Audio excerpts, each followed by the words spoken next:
Welcome to the October 20th Town Council meeting for the Town of Los Gatos. We are going to start, as we always do, with our roll call.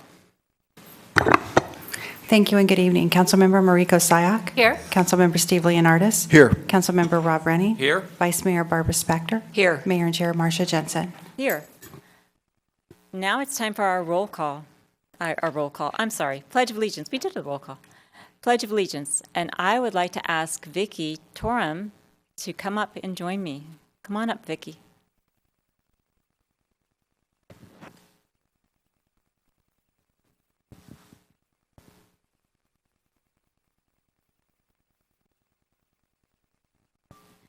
Vicki is in second grade at Blossom Hill School. She loves her teacher. He's a little bit hard, but not too hard. Doesn't have too much homework quite yet. She loves math and art. I asked her what she likes about math. She loves solving problems. And so that's pretty cool. And she knows her times tables, and she's practicing those. She is also an artist. She does piano and dance. Her application says ballet, but she's for 3 years, she's been dancing ballet, jazz, and hip hop. So I want to see the hip hop, but not right now. She loves art, and she loves drawing pictures of people. I asked her, what kind of people do you draw pictures of? Random people. That's what the second grader told me, random people. So I asked her, well, how do you draw pictures? Well, with dots. So you're not going to be able to see it. So she drew me a picture. So she just draws people, and she started out drawing circles, and pretty soon it was a skirt, and pretty soon it was a whole person. So that's pretty darn good. So thank you, Vicki. So Vicki is ready to say our pledge, so we'd ask you to all stand and join Vicki in our pledge. Okay, Vicki, ready?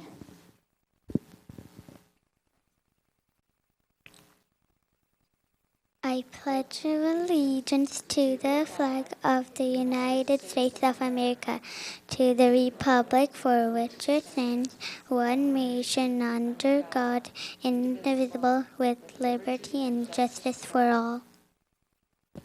Thank you, Vicki. Fantastic job. Let's give her a hand.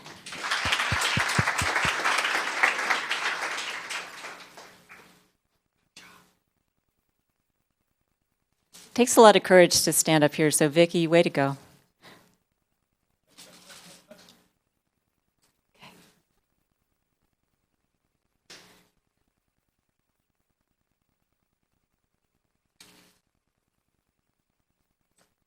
And now she's going to go join her mom and her brother Ricky, who's in kindergarten. Thank you for coming in. And again, thank you, Vicki. All right.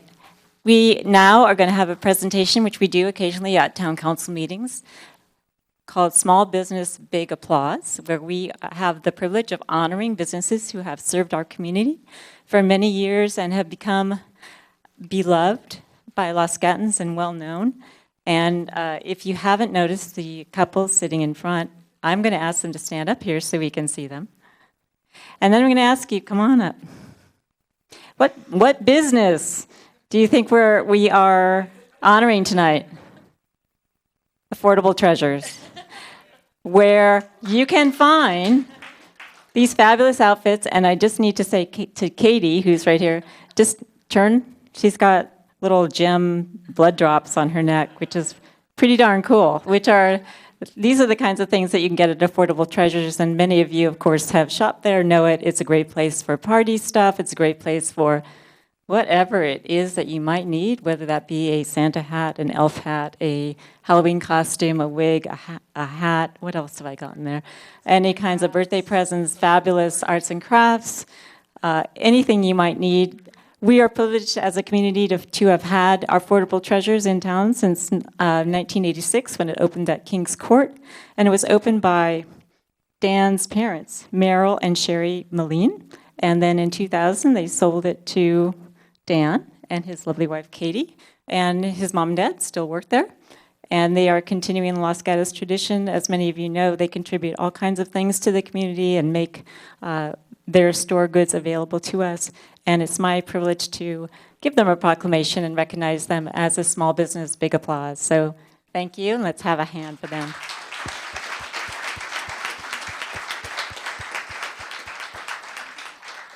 And would you like to say a few words? Thank you very much to everyone in the Los Gatos town government and residents, visitors. I recognize a lot of faces out there, so I know a lot of you shop with us, and we do appreciate you so much. It takes a lot to keep a business going, and we, as owners and all of our employees, really appreciate our customers.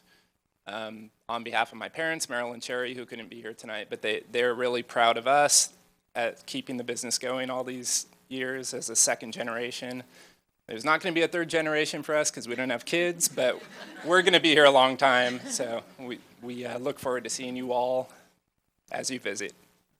Yes, thank you, Mayor Jensen and the council for honoring us. This is really unexpected and very special. So, and thank you to our community.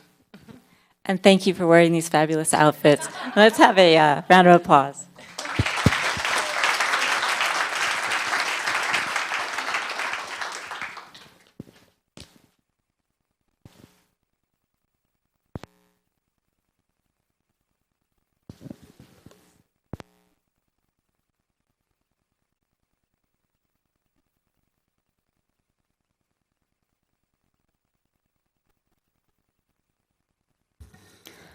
Okay, now when we are going to get started with our business portion of our meeting, as I start out every meeting, please to ask you, because I was somewhere where they said it this way, switch off your mobile devices, or at least put them on mute, because it's distracting for people in the audience and for us up here if your phone does go off. So we'd appreciate it if you do put it on silent.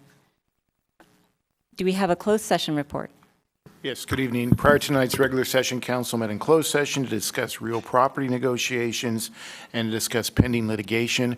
As to both these items, no action was taken that requires reporting under the Brown Act. Thank you. Now it's time for council matters. This is a time in our agenda when members of the council can report to you and to each other regarding activities that they have undertaken on behalf of the town since we last met. So we will give those reports now, and we'll start with Councilman Rennie.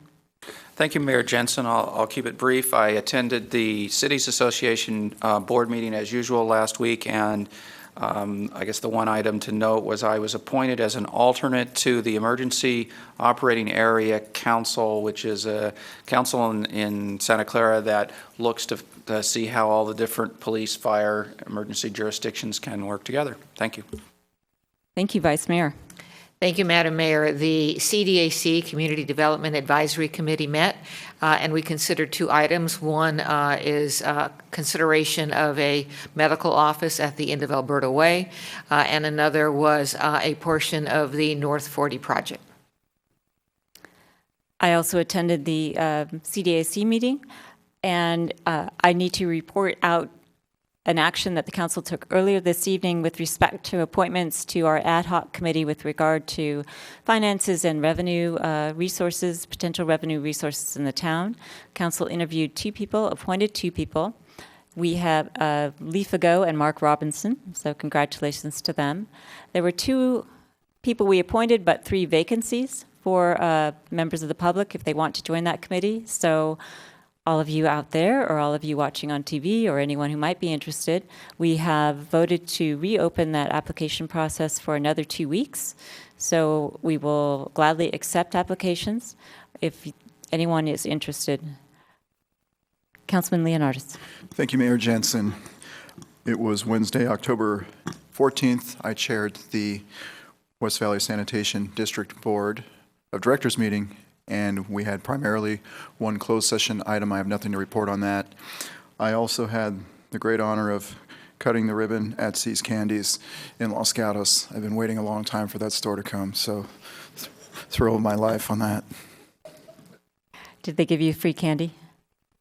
Only samples. Councilwoman Sayak. Thank you, Mayor Jensen. On October 8th, Mayor Jensen and I participated in the Plan Development Advisory Study Committee. This committee is looking to provide recommendations to the Planning Commission and the Town Council on the use of plan developments in town. Our next meeting is this Thursday, October 22, for anyone interested. Thank you, Councilwoman Sayak. And Thursday, October 22 at 7 p.m. Next item on our agenda is manager matters. Ms. Pravetti. Thank you. I have 3 items to report on. First, for members of the public, on Saturday, we are holding an open house here at Town Hall. We have flyers in the lobby.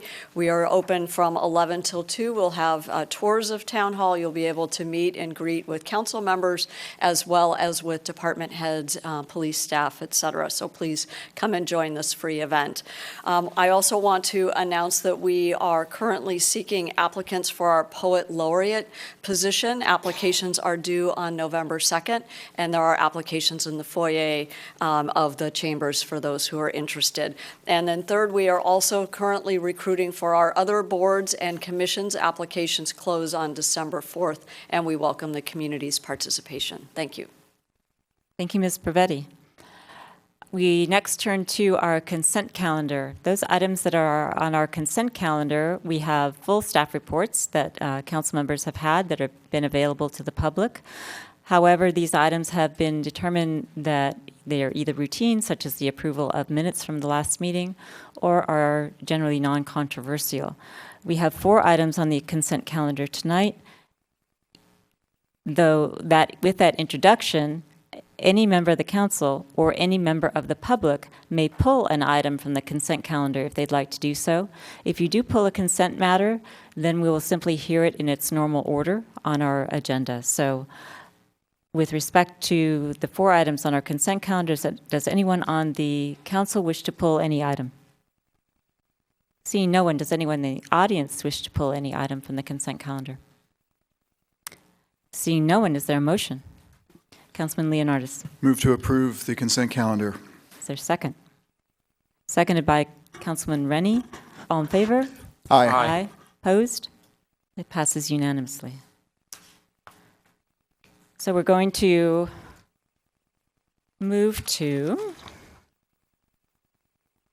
verbal communications. Verbal communications is a time in our agenda when any member of the audience may address us for 3 minutes about an item or topic which is not on tonight's agenda.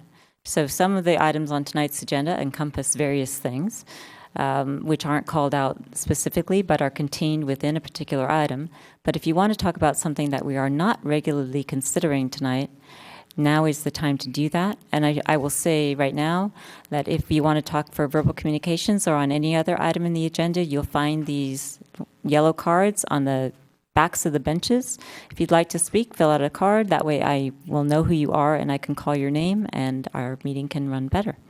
So with that said, I have a card for verbal communications from Wendy Baker.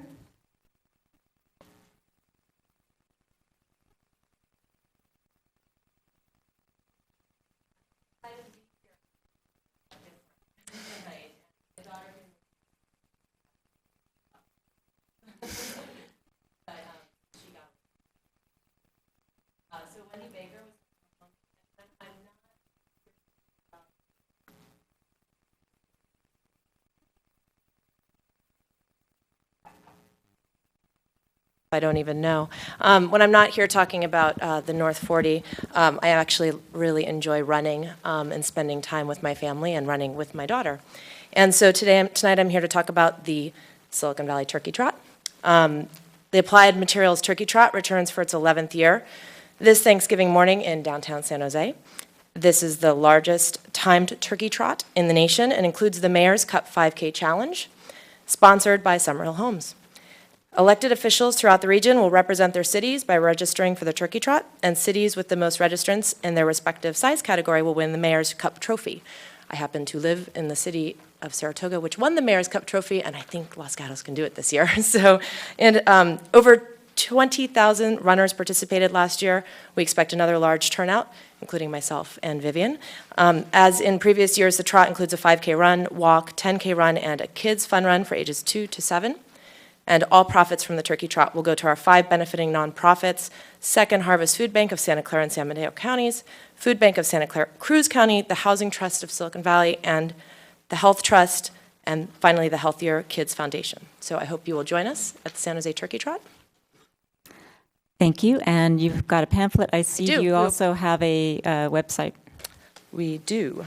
Thank you for saying that. You can go to svturkeytrot.com to register. Thank you very much. Steve, Councilman Leonardis, sorry. Thank you, Mayor Jensen. Ms. Baker, you mentioned the Mayor's Cup, is that correct?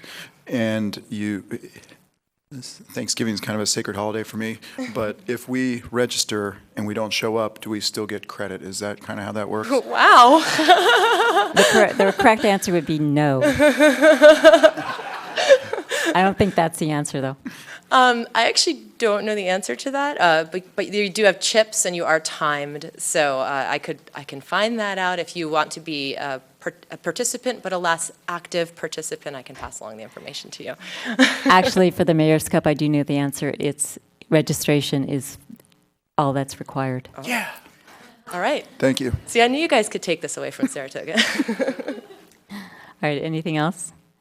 Thank you, Ms. Baker. Thank you very much. John Shepherdson.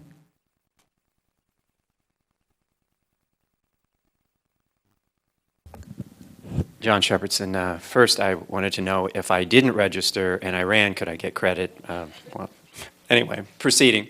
The tale of two policing models, Saratoga and Los Gatos. So this is information from the Los Gatos, or Saratoga's budget. Saratoga was founded on a philosophy that the city government should be small, efficient, unobtrusive, and yet meet the essential needs of the residents, such as ensuring public safety. Their budget is $4.98 million. The sheriff's contract is 27% of their general fund budget. Los Gatos, I believe, is $15 million and about 41% of our budget. And despite these recent increases in Saratoga, the overall cost per Saratoga resident is still lower than neighboring cities' in-house law enforcement service costs. And they're really referring to us when they say that. Public safety continues to be a top priority in Saratoga. And at the end, this partnership with the sheriff has been rewarding for the city in multiple ways. This is what they say in their budget statement. The city saves millions of dollars a year by contracting with the sheriff's office instead of employing an in-house police department. So these are not my words. This is what Saratoga, their legal department, their budget people are saying about their police department. They've had an 8.1% cost increase.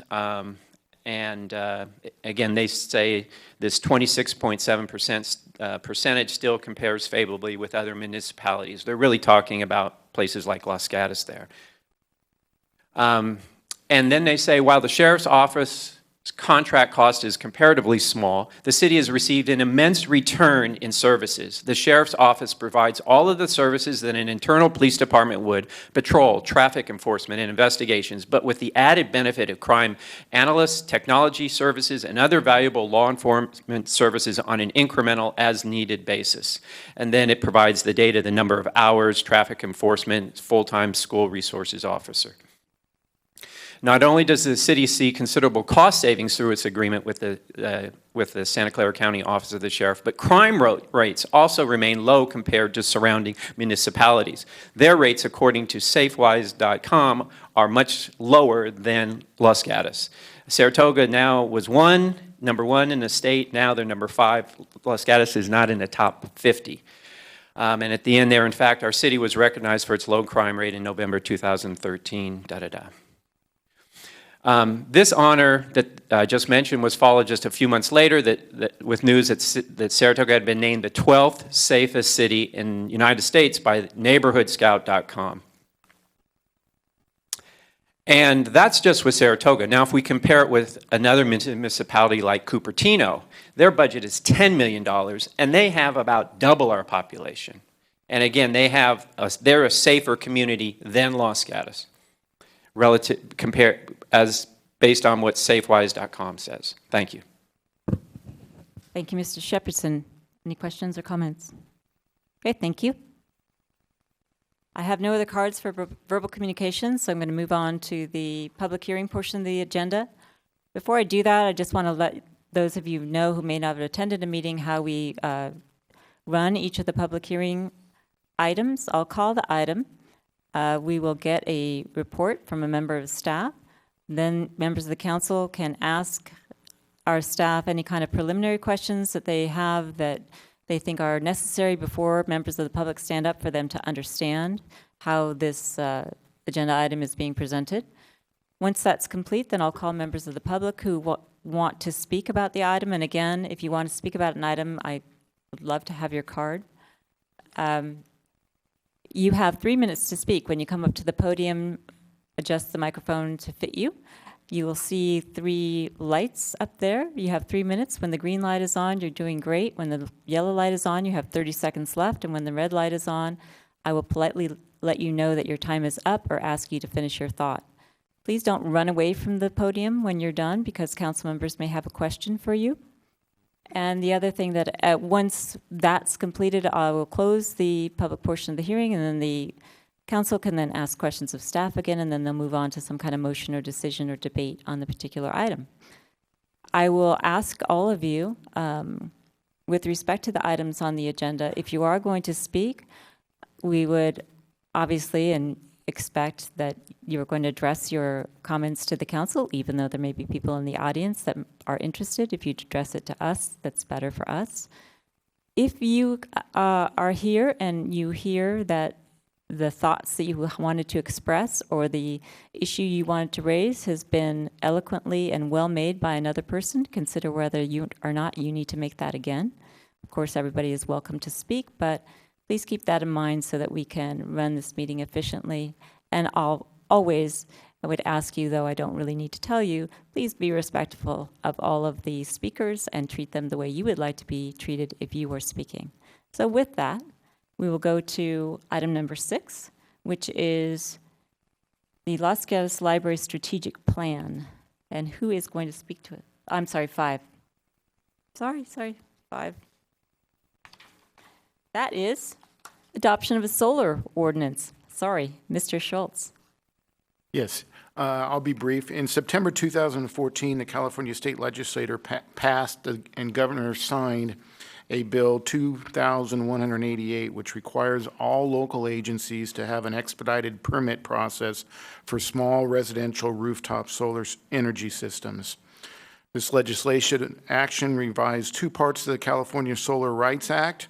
Section 714 of the Civil Code amended the definition of what is a reasonable restriction on a solar energy system, and Government Code Section 65850.5 mandates that the town and cities adopt an ordinance that provides an expedited permit and inspection process for small residential rooftop solar energy systems.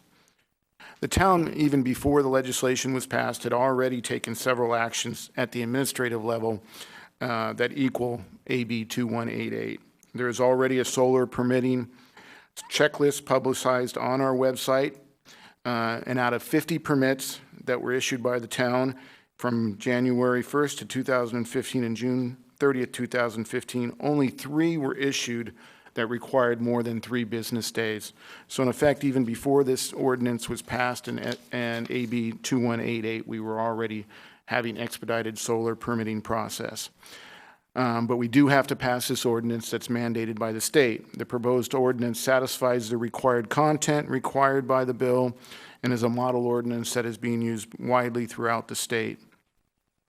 On September 23rd, the Planning Commission reviewed the ordinance and recommended approval and made the necessary findings, and the ordinance was consistent with the town's general plan.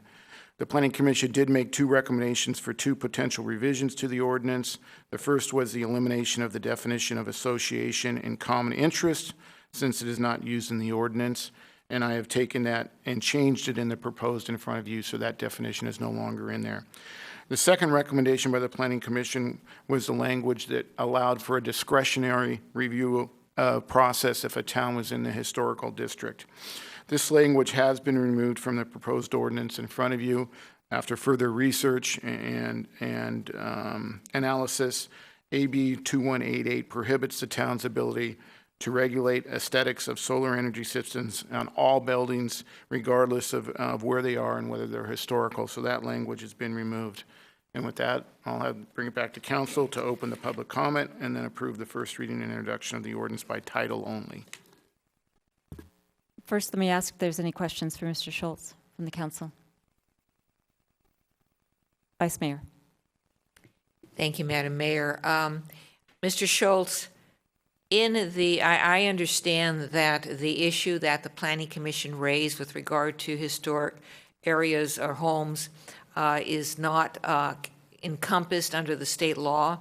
However, in the staff report, it states that the staff will focus on educating the applicants. Since the mayor and I are on the policy committee and we have come across administrative policies that nobody knows where they are or where they've been, this sounds like an administrative policy. And my concern here is what's going to happen with it? Is the staff going to remember it for the next 6 months and then we just have to assume it goes by the wayside? No, I think that's a great idea that we could bring back a policy to the policy committee, just a short policy on this ordinance and the reason why it's implemented, and to remind staff of the need to make sure the historical district is preserved and to make certain that applicants are educated, like is in the staff report. So we can do that. Would it still be consistent with the timeline that the state law dictates? We'd still have to meet that, but I think there is things we can do and provide to applicants beforehand, before they even put in their permits. All right, well, I'm not saying that we are or are not going to do it, but I just wanted to know if that was an option. Thank you. Any other questions? Okay. I have no cards for any member of the public who wants to talk about this particular ordinance. So this would be your opportunity to do that. If there's no one that wants to, I will close the public portion of the meeting and look to the council for motion and or discussion. Councilwoman Sayoc. Okay, I'll go ahead and move for introduction and first reading of the ordinance by title only, adding Division 3B to Section 29.20 to the Los Gatos Town Code.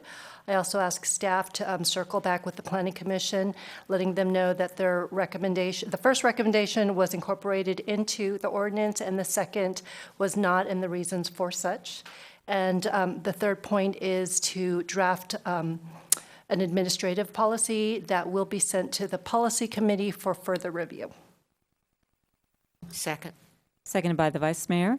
Any discussion on the motion? All in favor? Aye. Aye. Opposed? Passes unanimously. And now, item 6. Madam Mayor, excuse me. Yes. I need to read the title of the Oh, ordinance. please do. An ordinance of the Town Council of the Town of Los Gatos adding Division 3B to Section 29.20 to the Los Gatos Town Code to provide an expedited, streamlined permitting process for small residential rooftop solar system as required by Assembly Bill 2188, Chapter 521, Statutes 2014. Thank you, Ms. Neese. Now, item 6, which is accept the Los Gatos Library Strategic Plan for 2015 and 2020. And actually, before you start, Ms. Murphy, I have a question just procedurally about this item and the next item, which are titled accept. Does that mean endorse, or does that mean thank you very much for your report? Accept means that the council has accepted the proposal that's before you, and then staff would implement accordingly. If the council wishes to have a stronger statement of endorsement, you're welcome to do so. Okay, thank you. Ms. Murphy. Good evening, Mayor and Council. I'm Heidi Murphy, Library Director, and before you tonight is the Los Gatos Library Strategic Plan. Developing a strategic plan for the library was identified as a council strategic goal to create a thoughtful, community-reflective guide for library services over the next 5 years. As you can see in this time-lapse video on the screen, the library is busy, so this covers about 5 minutes from the time of about 2:05 to 2:10 on a typical after-school day. Our usage has increased about 85% since we moved into the new library in 2012. This increase is seen in our number of teens, our number of seniors, and the number of families using the library. Even as the library continues to move into the digital world of ebooks and online services, you can see the demand for the physical space and physical materials continues to increase. Statistically speaking, if we're looking at library use compared to a general population of 30,000, every resident comes to the library at least 10 times a year. Every resident checks out 20 items per year. Half of the residents attend a library program, and every resident has access to a computer or asked a librarian for help with a reference question. The strategic planning process took us approximately a year and a half.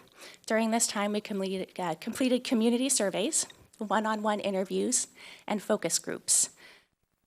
These covered a broad range of socioeconomic and age groups, involved both library users and non-library users.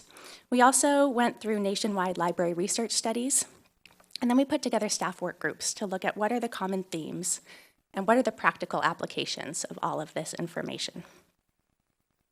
The outcome of that is a clear and focused document that will help library staff create the best and most relevant library services for the community over the next 5 years. This document includes a purpose, a vision, values, and strategies.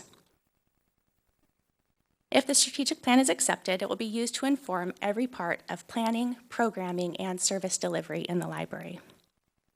Staff recommends that the Town Council accept the library strategic plan as written to help guide spending and decision-making through 2020. Staff will bring annual reports on the strategic plan to Council during the annual budget process. I'm available for any questions. Thank you, Ms. Murphy. Are there any questions? Okay, thank you very much. Once again, I don't have any cards from members of the public who want to talk about this particular item. So seeing no one coming forward, I'm going to close the public portion of the meeting and look to council for motion and or discussion or questions. Okay, I'll make a motion. I will move that the council accept Los Gatos Library Strategic Plan for 2015 through 2020. Is there a second? Seconded by Councilwoman Sayok. All in favor? Aye. Aye. Opposed? Passes unanimously. Okay, item number 7 is reports regarding Parks and Transportation, Parking and Bicycle and Pedestrian Advisory Committees. I think that we need to split this. Oh, Mr. Morley, are you going to do all of it, not the representatives of the committee? I was just going to kick it off and turn it over to them. We can go straight Okay. to them if you like. Thank you and good evening. Just as an introduction, we have 3 commissions here this evening that worked hard over the last year to establish their priorities. They're interested in feedback on the priorities, as is staff. As a reminder, last year, the council provided greater latitude to the Transportation and Parking Commission to work on items in their work plan, and it'd be a good check-in for each commission to review their priorities with them. Tonight, we have a representative from each of the 3 commissions to do a presentation on what their commissions are doing. And so with no further ado, I'll turn it over to the Parks Commissioner that is speaking tonight, Eric Fox. Thank you. Mr. Fox. Good evening. So I'm Eric Fox. I'm the Vice Chair for 2015 on the Parks Commission, and I'm standing in tonight for Karen DeLumi, who is our chair, but she's unavailable this evening. So I'm going to pass along the summary that Karen led the preparation of. This year, the Parks Commission transitioned from an ad hoc discussion model with a goals committee to a goal-oriented actionable model, which all commissioners have been involved in defining. It has taken significant effort and cooperation from all of our commissioners, along with assistance from town staff, to make this transition, which we completed earlier this year. The new model, we believe, better meshes with models that work well for other town commissions. Our top goals and priorities are 1, gathering public opinion and feedback on the parks, 2, providing information on the parks to the community, and 3, reviewing park infrastructure and making recommendations as needed. Gathering public opinion and feedback has been achieved in part via increased outreach through in-park presence and other interactions with the public by commissioners. As part of providing information to the community, the commission has developed a plan to have each commissioner produce written articles or other media for publication regarding the town's parks. The commission intends to coordinate this effort with the town's processes for using social media and electronic means to reach out to the public. And reviewing park infrastructure involves first-person visits to the parks by commissioners. It also involves related activities, such as the receipt of input from town staff regarding capital projects, general needs, as well as volunteer opportunities. And all of these efforts we expect to continue. So for each of our goals, we intend for a feedback system within the commission to provide or to keep the town and the commission and all interested parties readily informed as we proceed. And as we look to 2016, the Parks Commission anticipates that we will provide input to and feedback from the public, town staff, and town council requests, continue active outreach via park visits, articles and surveys, publication of articles, outreach opportunities during popular park months and events, use of social media once that town plan is available, and to monitor and adjust our goals as needed.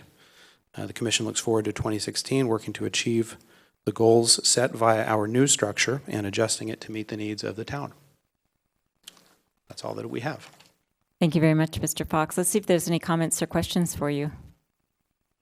Councilwoman Sayoc. Thank you, Mr. Fox. I know you guys have been active in helping us with the drought outreach, so I appreciate those efforts. I'm going to ask this of you as well as the other commissioners. In your discussions amongst yourselves, is there something that you need from the council to further your efforts next year as you go through your work plan? I'm not sure if it's something that we need per se from the council. I think one of the key things that we see in our ability to communicate in both directions, receive input and to put information out, is the use of social media.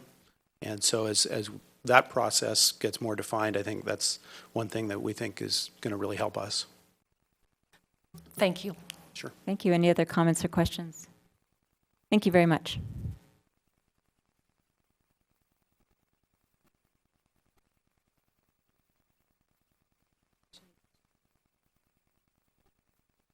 Okay, so I'm assuming this is the Transportation and Parking Committee? Yes. With Ms. Ristow and Mr. Buxton?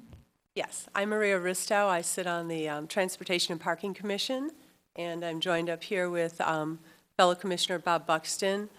Mike Calise, our able and decisive chair, is out of the country, and he sends his regards and his regrets that he couldn't present these priorities.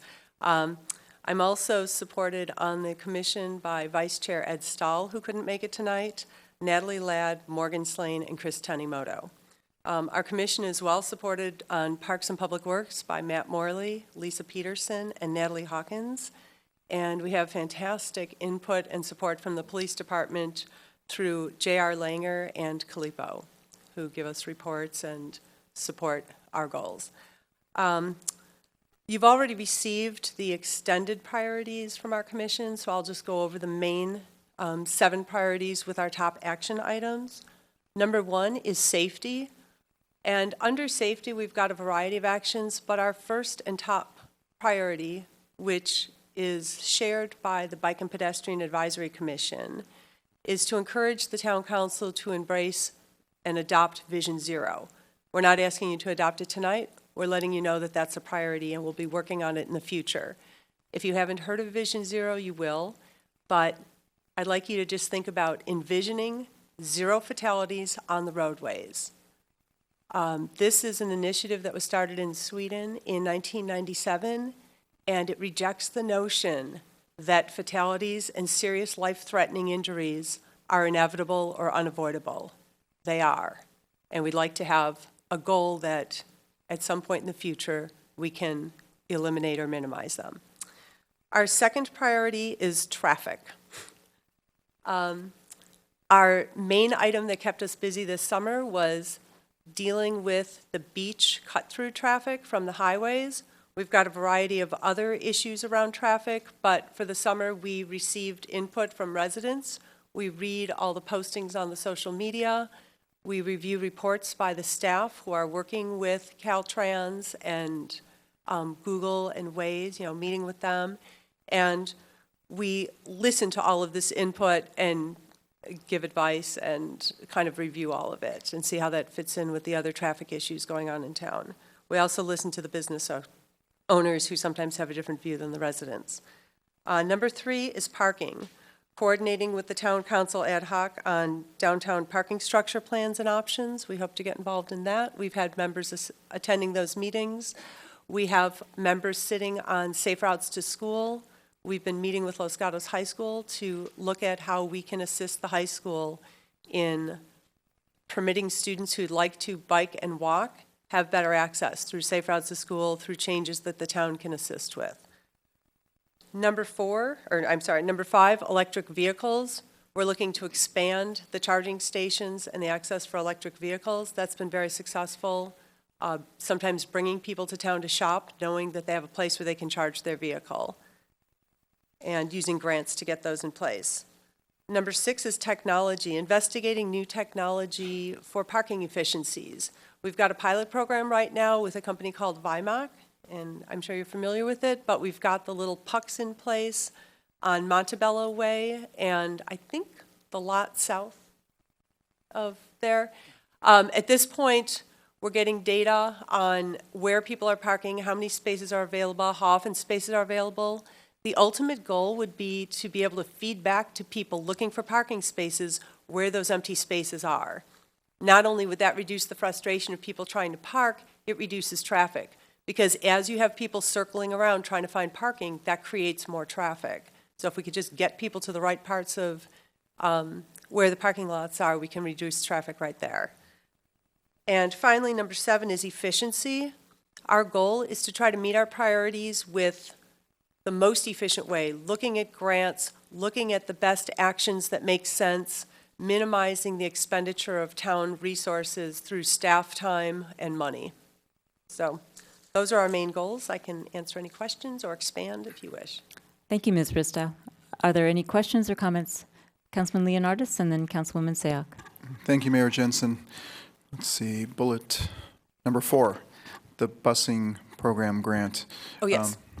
Can you elaborate on that? Recently, council, I think, supported a document to... Oh, yes, I'm sorry. Yeah, that is, in fact, our top priority under that. And so we would be supporting the proposal to VTA, assuming they adopt, the council sent that to VTA for inclusion on their list for Envision 2016. And we would be supporting getting that proposal through so that we could have hopefully inclusion on the ballot. And if that went through, we'd have sales tax money that would pay for a public-private partnership on school busing, where the routes would be catered toward the families that paid into it. Thank you. Councilwoman Sayoc. Thank you. 2 questions.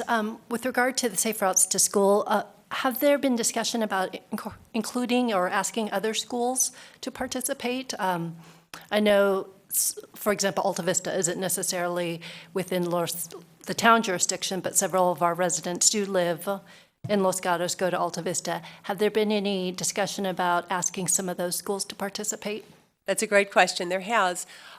Safe Routes to School actually stems out of Los Gatos Union School District, and so it is kind of an entity under there. And the education programs, we're trying to coordinate all the schools receiving the same information and having the timing on the walk and roll. Alta Vista, we get information from them, and the police department tries to deal with the crosswalks and reaching out. The problem is with them being in a different school district, if their group is doing something else or if they're not participating financially and showing up to the meetings, it's difficult to coordinate those things. Hillbrook is very active in it financially, and they've purchased the items for the bike rodeos. They're contributing to the town school traffic study. We are trying to I'm now speaking for Safe Routes to School, trying to wrap our arms around what can be done, how can we get the education, how can we get more kids biking, and then who else wants to participate and how does that work. But Diana Abadi is taking a very large leadership role in the Safe Routes to School, and so pulling in other schools can occur, but right now we're just trying to get traction with what we've got, with the 5 elementaries. Sure, thank you. And the second question, same question that I had asked Commissioner Fox.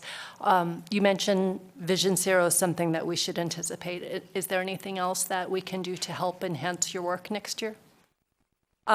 Speaking personally, I think we're incredibly well supported by the town. We've got great staff members. The police department provides us with the information we need. Last year, when the commission wanted to go from meeting once every 2 months to once a month, we were granted that opportunity. So I think similar to parks, our biggest next step will be how to use social media and how to coordinate with the town on that. But correct me if I'm wrong, I don't feel like we're lacking what we need right now. Thank you. Other questions or comments? I have a question. Yeah. Regarding the busing, you were focusing on the traffics model. VTA has recently announced a pilot program of what they call Flex, which is sort of Uber for buses. And I'm wondering if the Transportation and Parking Commission has done anything to pursue that, or will be advocating that as the year goes forward. Yes, I'll defer to Bob Buxton. I know that Ms. Pravetti actually sent me PowerPoint information on it, and we're waiting for further information from VTA to see where that's going. But have you been working on the Flex program? I just recently got involved and had a good conversation with John Risto, who's heading that pilot program that's due to start, no relation. It's due to start the first of the year. So, and you know, all of us that are involved and know about the program have reached out and given VTA our sincere interest in having that program looked at seriously by our town. Thank you. Other questions or comments for Transportation and Parking? Thank you very much. Okay, Bicycle and Pedestrian Commission.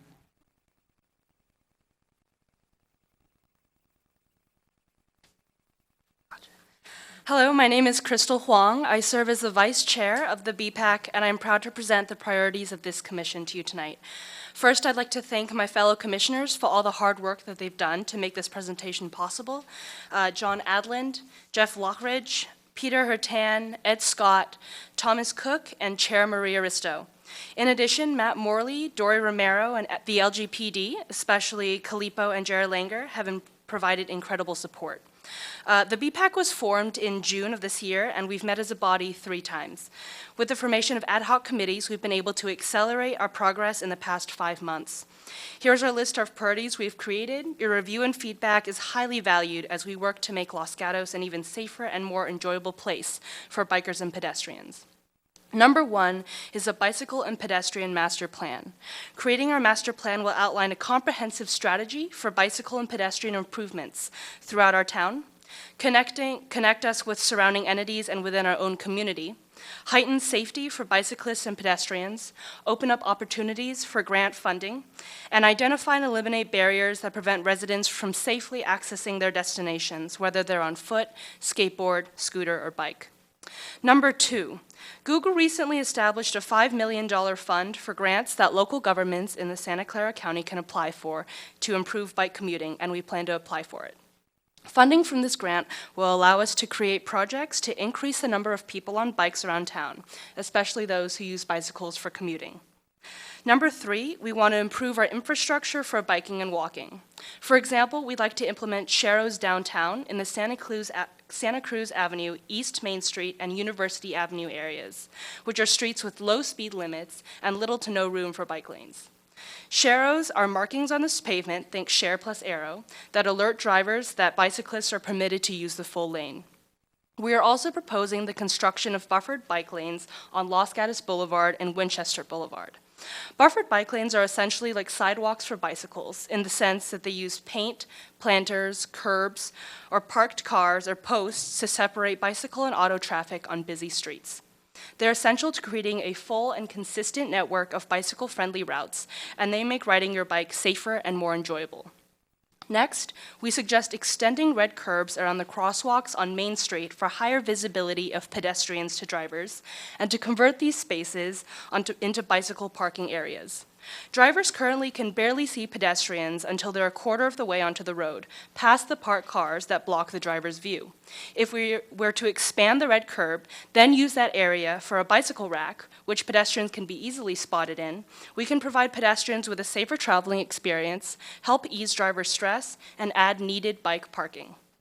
One more suggested infrastructure project is developing high-visibility crosswalks on present pedestrian crossing paths where pedestrians feel unseen.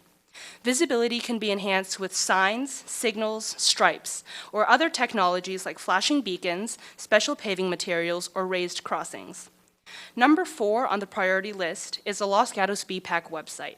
We'd like to continue to work with staff support under the new town social media policy to centralize all of our efforts and provide the public with resources for education, safety, and tips for bicyclists and pedestrians. Lastly, with our 5th priority, we'd like to join with the Transportation and Parking Commission and encourage Town Council adoption of Vision Zero. Thank you for your time and support. My fellow commissioners and I are here to answer any questions. Ms. Huang, thank you very much. Councilman Rennie. Thank you, Mayor Gensler. I have, I guess, 2 points. Maybe they're sort of questions. First is, I would encourage you to look for creative solutions to get bikers in and out of the downtown area safely. I myself have been hit by a car at Santa Cruz in Maine when it turned left in front of me. Within the last 2 weeks, a friend of mine car turned right into the street over here on the way to the library. While she was next to it, she hit the curb and fractured, her wrist and is in a cast for 6 weeks. Within the last month, I walked by right after a biker a car had turned left. They were on 9 coming down. A car had turned left onto Masol in front of them, and they went over the hood. So my point is, the downtown is a difficult area to get people in and out of safely, and after reading your report, I started thinking a little bit. I said, is there some creative way that we can get people, let's say to the roasting company or to the farmer's market or someplace like that? And if you start thinking about, well, what about the Los Gatos Creek Trail? The last part of the trail is dirt. That discourages a lot of people from using it. There's a very steep ramp, although I'll ride my bike up right at Maine there to get on the trail. That discourages bikers from using that. You could, maybe another idea is put a bike path and markings to get them to go behind St. Luke's and enter the trail right at the Forbes Mill Bridge, for example. So that's my first suggestion, is to think more creatively. How do we get people into the downtown area without just sharrows on the street are not my highest opinion of a safe way to do it. So that's point number 1. And then point number 2 is more of a wish list. I take a lot of bike rides that start like at the Lexington School, Lexington Dam, start off of Alma Bridge Road exit.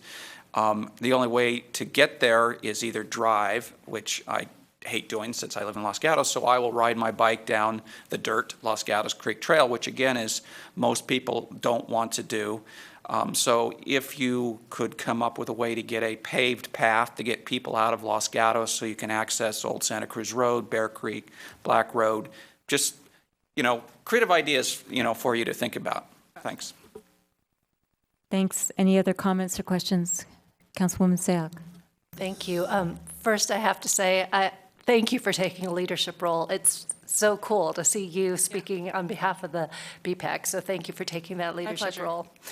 Second, same question I've asked all the other commissions. You guys have a lot on your plate for next year. It's very ambitious. I'm highly supportive, but is there anything that you feel you need from the council as well as the rest of the staff to help you fulfill these great priorities? Right. As I've highlighted, we've received tremendous, phenomenal support from staff already. I think what I mentioned with the social media, we'd like to expand our website and then continue to work with staff on that. So just staff support on that. And then I'd encourage adoption of Vision Zero as well. So I'd like to thank you for the incredible support that you've provided us, and just ask for that, support to keep coming. Okay, any other questions or comments?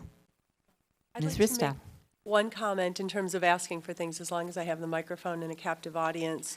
To your point, Commissioner Rennie, when you talked about accidents, we receive on transportation and parking and the BPAC monthly accident reports from the police department, and similarly at Safe Routes to School. If people do not report their accidents, we don't know about them. So it's very difficult to know the scale of what's occurring on the streets if somebody gets flipped over the hood of a car or gets hit and doesn't report it. Because we'll hear about it at Safe Routes to School. There were 3 accidents. Well, the police department only knew about 1. We can't start to work on hotspots or areas where there's problems if we don't know about them. And we can't start working on our master plan and figuring out how to decrease accidents if we don't know where we're starting. And we'll have ways to have to start reaching out, but I'd encourage anyone who's ever in an accident, even if you're not injured, if you're hit by a car or, knocked into a curb and flipped over, please report it. We need that information, and we want to make everyone safer. Okay. Thank you very much. Well, I think we're done. Thank you. We appreciate your report. Mr. Morley, were you going to wrap up? They did such a great job, but just to wrap up, I'm lucky to be able to work with such a dedicated and energetic set of commissions. As you can see by the screen, we're looking for feedback, and we appreciate the questions today. Thank you. Thank you, Mr. Morley.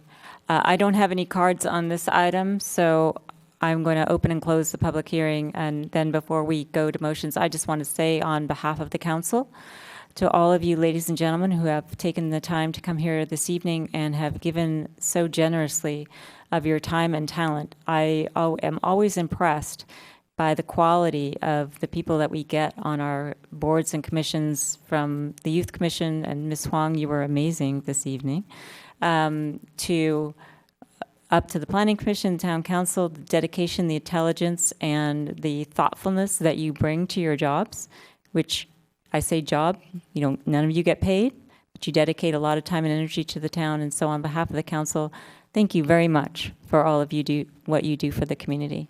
So Vice Mayor Spector. Thank you, Madam Mayor. To the 3 commissions, the committees that have just presented, I want to extend my commendation. All of the years that I've been on the council, one of the things that has been important to me is that the commissions, the committees, establish definable goals that can be accomplished, as opposed to just, generalities. And what the 3 groups have done is that they have established those goals, doable goals. You've defined them, you've presented them to us. 2 suggestions I would make is that you now work amongst yourself and with staff to determine how you will now bring those back to the council, to the extent that council needs to act on them, to enact them, determine how you want to get those back to us. So that would be one thing. The other thing would be on Vision Zero. I know a number of you mentioned that. And to the extent that I understand Vision Zero, which is at a limited amount, it's a multifaceted process. And to the extent that it may be indeed multifaceted, determine what you mean when you say you want the council to accept it, to adopt it. And define that for us so that we now, 1, get it before us, and then what you think this council in this town should do. So kudos to all of you, and having said that, I'm going to move that the town council accept the report of the Parks, Transportation and Parking, and BPAC priorities. Is there a second? I'll second. Seconded by Councilman Rennie. I have commissions on the brain. Any other comments on the motion? Okay, with our thanks once again, I'm going to call the question. All in favor? Aye. Passes unanimously. Thanks once again for your good work.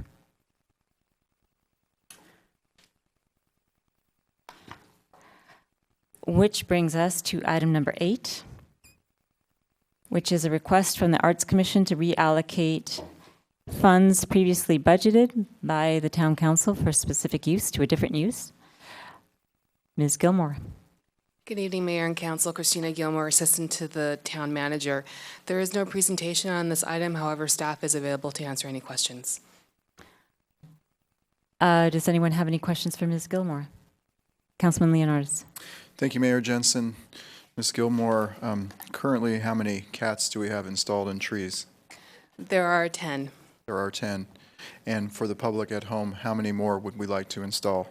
The proposal in the request for proposal that the Art Commission is recommending to release pending council approval would be to potentially purchase up to between 10 to 15 cats, depending upon the allocation of funds that are requested this evening.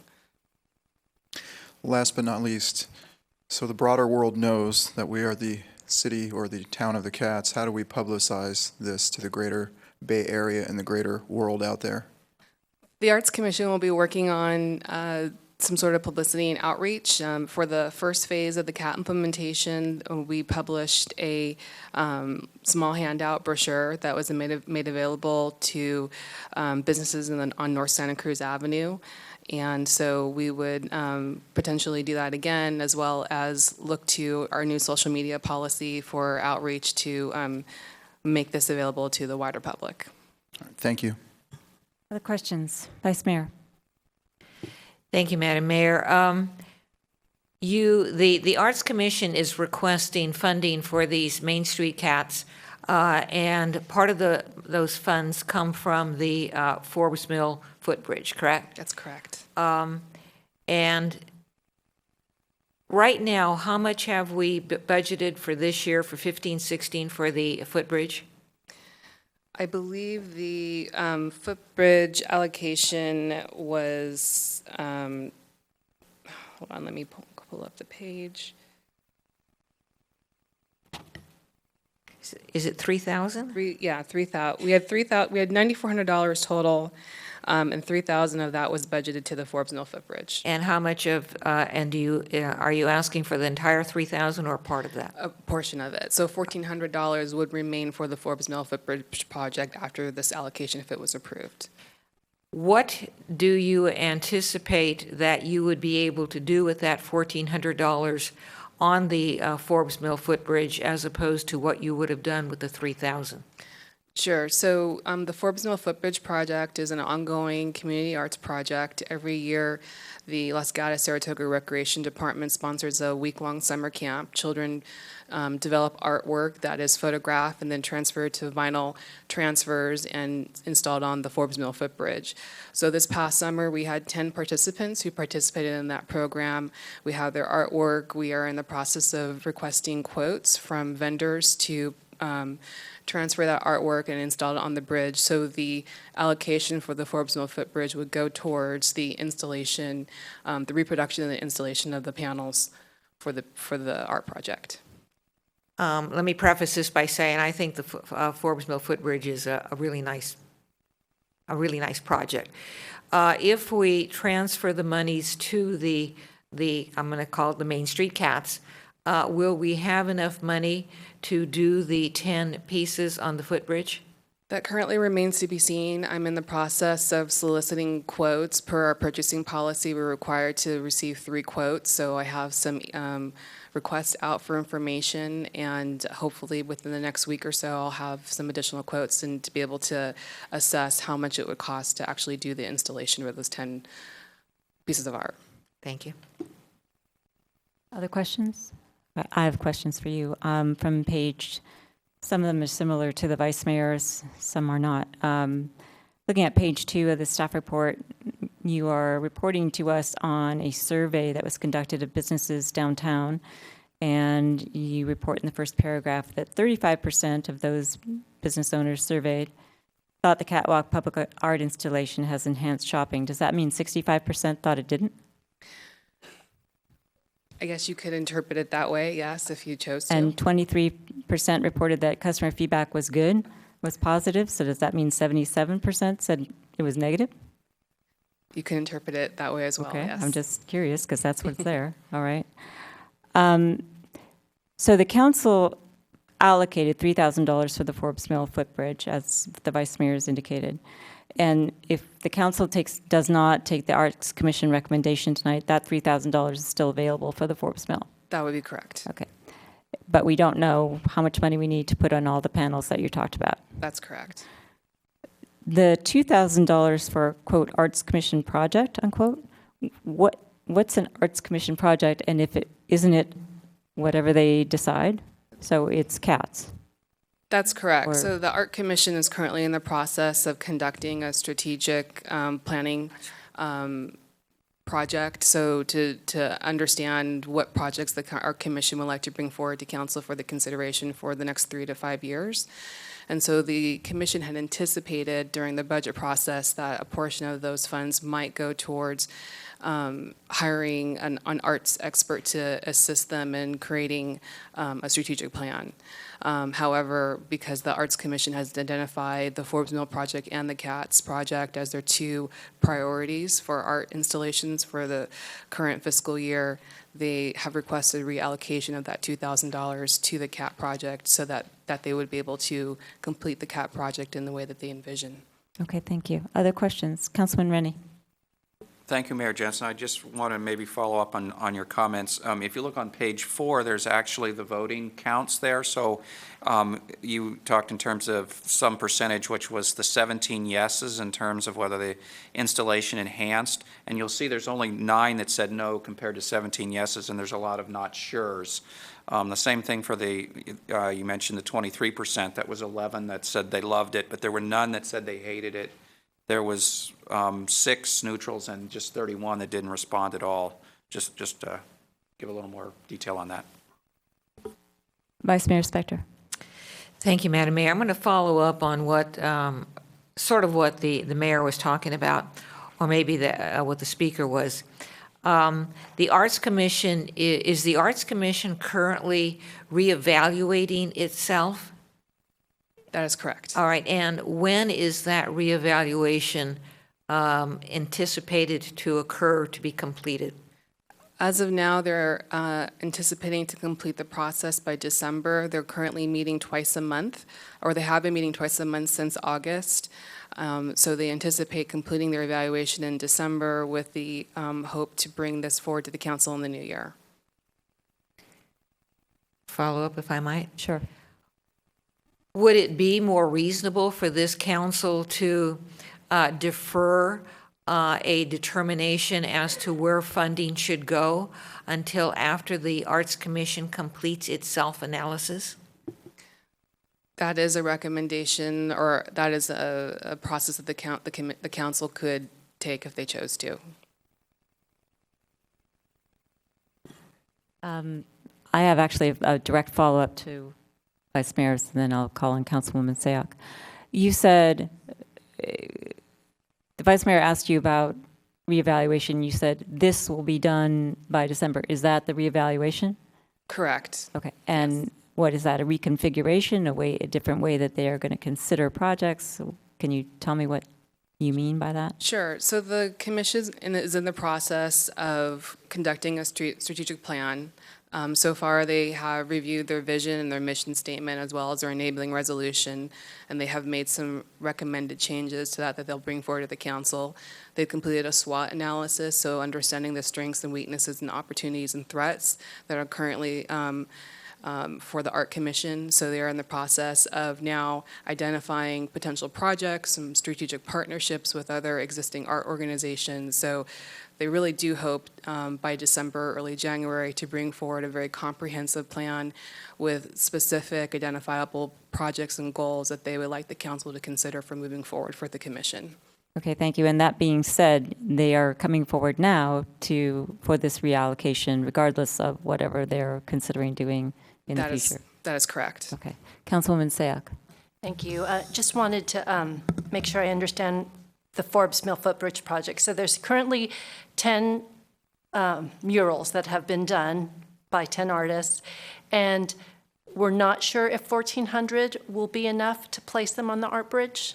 As of now, I've only received one preliminary quote from one vendor, and it looks like based on their quote, $1,400 would not cover the 10 installations. So we're hoping to get some other quotes, and once we receive 2 additional quotes, then we can do an evaluation and figure out what would be the best vendor to move forward for this project. Okay, so if you can give some thought to this, my concern is we have 10 young kids who think their art will be on the bridge, and I'd hate to disappoint them if we reallocated the funds towards another project that has not yet started. So is there additional language that we can provide or that you would suggest so that we make sure that this project is completed and those artists get their work placed, and then the remainder of that could be reallocated? Absolutely, and I would like to add that the Art Commission is very well aware of this potential dilemma. They deliberated on this quite a bit at the last meeting. So I think the Art Commission, their intention is to be able to complete both projects, and they felt that this recommendation was the best recommendation that they could come up with. So, however, if the council chooses to go in a different direction, we do have a couple of different other recommendations on page 3 of the staff report. So you have some other options that the staff has identified, and of course, if the council has another alternative that they'd like to put forward, staff would be more than happy to implement that. Follow up to that, Mayor Jensen. And I'm not opposed to transferring the money, reallocating the money. I just want to make sure that the first project actually gets implemented. So do you actually need a set amount before you can issue the RFP? The commission feels very strongly that setting the RFP amount for the catwalk project at a minimum of $8,000 really will enhance the responses to the proposal. For the first catwalk Phase 2 project, the first RFP that they went out was less than $8,000, and even though they got quite a bit of interest, the caliber of the proposals and the artists weren't really up to what the commission felt was needed. So once they raised the RFP to $8,000, the types of proposals and the caliber of artists changed dramatically. So the commission is hoping that by setting the RFP in an $8,000 range, they will receive another round of proposals of the same caliber as the last go-around. Any other questions for Ms. Gilmore? Thank you very much. Again, I don't have any cards on this issue. So I'm going to close the public hearing and look to the council for a discussion or motion with respect to the Arts Commission's request. Okay. So Councilwoman Sayak. As I mentioned during my questioning, I'm supportive of the reallocation. However, I am hesitant to reallocate $1,600 if there is even a nominal chance that the first project that's underway would not get funded. And at this time, I would look to staff to see suggested language on reallocation, knowing my hesitation and my concern to make sure those 10 murals actually get placed on the bridge. So an additional alternative for the council's consideration is that we could pull the $1,600 from the manager's contingency budget. This would be another discretionary act that you could take if you wish to fund the catwalk at the $8,000 level, and then that would retain the full $3,000 for the footbridge project. So that's another option. Okay, I didn't hear that as a motion. So Vice Mayor Spector? Thank you, Madam Mayor. I don't have a motion yet, but I am thinking that moving forward while the Arts Commission itself is in the midst of a self-analysis might be something we should think about before we do it. Okay, I'm just going to make a comment, not a motion yet. I'm not sure that the reorganization, if you will, of the Arts Commission and its current request are so inextricably intertwined that we need to consider them together, and the Arts Commission wants to move forward with their request. That being said, in May, the council budgeted at the Arts Commission's request $3,000 for Forbes Mill. In this one councilperson's opinion, I think it's a much greater community benefit to support the youth artists of our community by putting those murals up on the bridge than to get an RFP in a particular amount for cats. So I would not support reallocation. Other comments or questions or motion? Councilman Rennie. Thank you, Mayor Jensen. So my memory's not quite right, so maybe Mrs. Callaway remembers from our budget discussions, I recall that I think that the Arts Commission asked for extra money for the catwalk and we denied it, or we denied something. Was it the catwalk? Do you have any recollection? Yes, thank you. During the budget discussion, there was quite an extensive conversation that happened about reallocating or distributing more money for grants. The Arts Commission was one of them, and Ms. Gilmore, maybe you can clarify, but I recall it being the Arts Commission pot of money, that $2,000 was what they were asking for more money for, not specifically for the catwalk. Well, I'm trying to recall, it was quite a while ago. So the Arts Commission did request additional funds above and beyond the $9,400 that was allocated by the council during the budget process. I believe a portion, and I can't remember the total amount that they requested above and beyond the $9,400, but I do believe that their intention was, if the council did approve the additional funding, that some of that funding would go to fund the catwalk project. But you are correct in your recollection that they did ask for additional funds, and that was not approved by the council at that time. So maybe just to follow on, and tell me if I'm right or wrong, I'm assuming what they've really done here is, okay, they didn't get the money, but they're trying to find a way to do the catwalk project, which they really want to do, and that's why they've pulled from the Forbes Mill Bridge project. That's correct. Okay, thanks. Other comments or questions or a motion? Councilman Leonardis. Thank you, Mayor Jensen. Maybe this is off the beaten path a little bit, but maybe it relates to the $2,000. There was discussion of utility boxes being painted or covered by artists. Is any funding being reallocated from that project to the catwalk project? No. So the utility art box project is a project that our Parks and Public Works Department is currently administering, and they have funds out of their line item budget to fund that project. Thank you. Okay, other comments, questions, or a motion? Councilman Rennie. One more question. The town manager mentioned the manager's discretion fund. We could take the $1,600 from that. How large is the manager's discretion fund? Is this most of it? Is this a small little piece? No, each year the manager has a $100,000 contingency fund, so $1,600 is very small. Okay. Other comments, questions, or motion? Councilwoman Sayoc. Quick question for staff. When do you anticipate receiving all the RFPs for the 10 murals? To have them actually placed on the bridge? So we didn't, they're not RFPs, they're quotes. They're quotes. So emails were sent out last week. I received one quote last Friday, and I'm following up with at least 2 other vendors. So hopefully by the end of this week, I'll have some definitive information for the mural project. Okay. You know, I'm going to go ahead and try a motion if that's okay.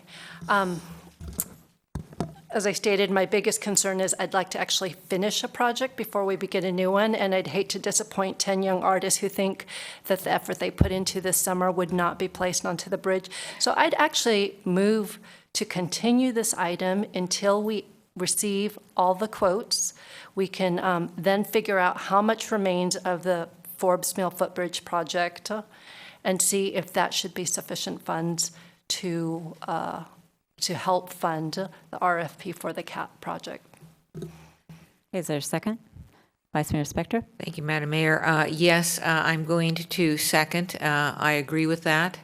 And I would not use the town manager's, whatever it's called, contingency fund, because then pretty soon we'll have everybody in town raising their hand to have a piece of it. Any other comments or questions on the motion? And I assume this would be not a date certain. We would be advised when we have the information that we are expecting, correct? Correct. Okay, so we have a motion on the floor and a second, which is to continue this item pending receipt of further information. Any comments or questions on the motion? Okay, I'm going to call the question. All in favor? Aye. Aye. Opposed? None. It passes unanimously. Thank you, Ms. Gilmore.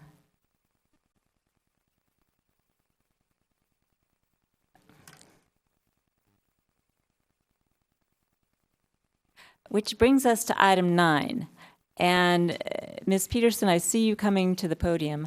However, for members of the council and for members of the audience, because I realize that there are people that want to talk about paving on item 9, and there are people that want to talk about a backstop for the Blossom Hill Little League field.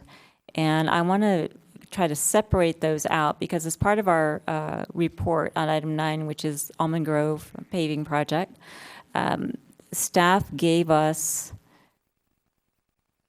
particular items from our capital improvement program which may or may not be reallocated to the Almond Grove, one of those being, well, we have a list. We received an addendum, and on page 2 of the addendum from members of the council, there is a table which is suggesting different items with their costs, which were proposed as, which could be reallocated to the Almond Grove project. And so in order to allow those people that want to talk about the backstop the opportunity to do that before we get into the meat of the Almond Grove discussion, I'm going to ask to sort of bifurcate this hearing so that we can hear from those people that want to talk about the baseball field. And then we will go on and consider this table if we want to reallocate any other funds.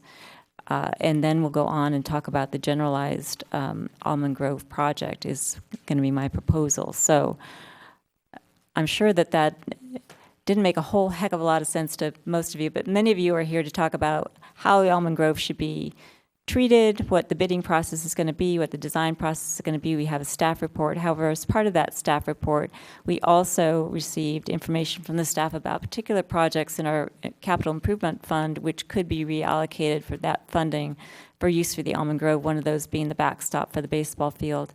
I do have a card from Mr. Phil Knopf, who specifically is indicating he wants to talk about the baseball field. But if there's anyone else out there that wants to talk about the backstop, now is the time to do that, because I'm going to just ask for us to consider that and for council to consider that before we move on to the main Almond Grove project. So if those of you are interested in the baseball field, not the paving, this is your chance to come up and talk to us. So Mr. Knopf.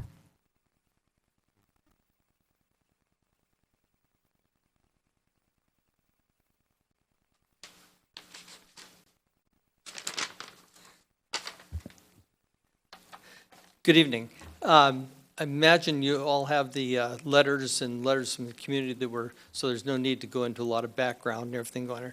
So I would just like to, thank the Parks, Los Gatos Parks Commission and the members of it for their effort.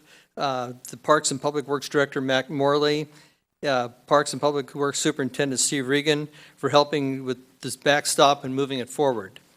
I would also like to thank the many members of the community that have written letters of support to have the funding for this backstop approved tonight. Thank you. Are there any questions? Thank you. Let's see if there's questions for you. Yes, Councilman Leonardis. Thank you, Mayor Jensen. Mr. Knopf, the Little League was talking about contributing like 50% of the cost. Right. So have you had any preliminary cost estimates for the project? No, I think the 25,000 that's in there from the parks, the budgets from their side, Little League's is able to go the 25,000.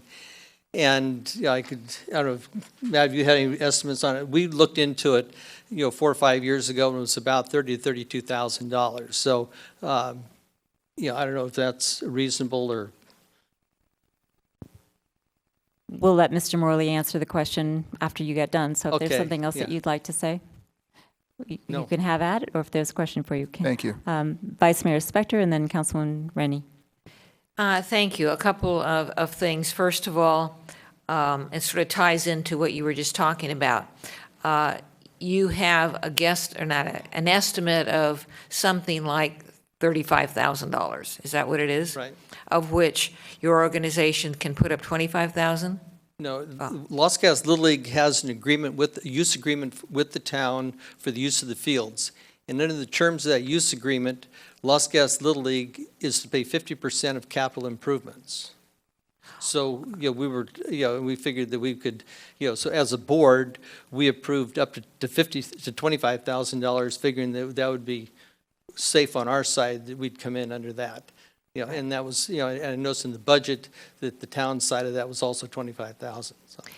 Were you able to take a look at the list, which I'm holding it, and it's called Attachment 7, but on my iPad it's called Addendum B, which has a list of those things that we do plan to move forward with and projects on hold, to determine if there are some projects with which we're moving forward that you think the backstop would be more important than?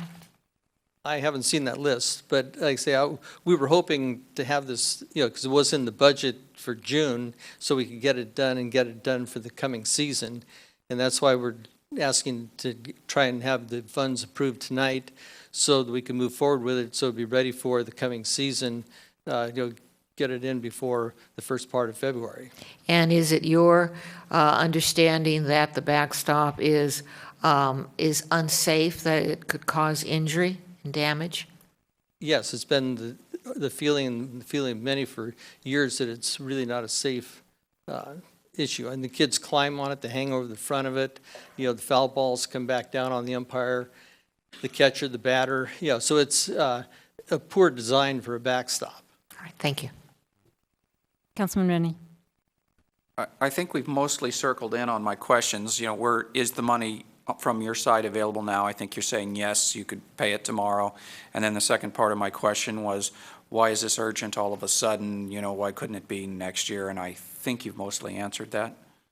So yes, I'll guess I don't really have any more questions then. Okay. Other questions for Mr. Knopf? Thank you very much. Thank you. Is there anyone else that wants to talk to us about the backstop? Okay, if not, what I'm going to do is just ask council. We do have the addendum that has the various items that are marked, are suggested to us or have been placed, quote, on hold, unquote, in our capital improvements budget, and that's on page 2 of the addendum. And so with respect, the only one that we've heard really from the public on is the backstop. So is there anyone in the council that wants to make a motion or has a question about that? Councilman Leonards. Thank you, Mayor Jensen. I'm going to go back to the budget hearing that we had, and we approved the capital improvements budget. And I think there was a wish list of $18 million worth of things, and we had about $4 or $5 million potentially to work with. And the council prioritized the Almond Grove streets, and we said only things that are entirely necessary. Is that a good recollection? And staff was to come back, and I think it was Mr. Morley kind of sorted out the items that were necessary and the other $2 million that we put on hold to redirect to the Almond Grove streets. And when I look at the list on attachment 7, I see $325,000 set aside for park improvements. In the left column, it specifically says Bachman Park. And the only recollection I have of people coming in to speak about Bachman Park was that they didn't want to do anything with Bachman Park, that the process would be that there would be a community outreach, and then sometime down the line there would be improvements done to that park. We had a couple hearings earlier in the year like that. So, but to make a long story short, there's $325,000 which has been budgeted, and I don't believe it is all allocated for Bachman Park, because it says Bachman Park on the left and it says council set aside for park improvements.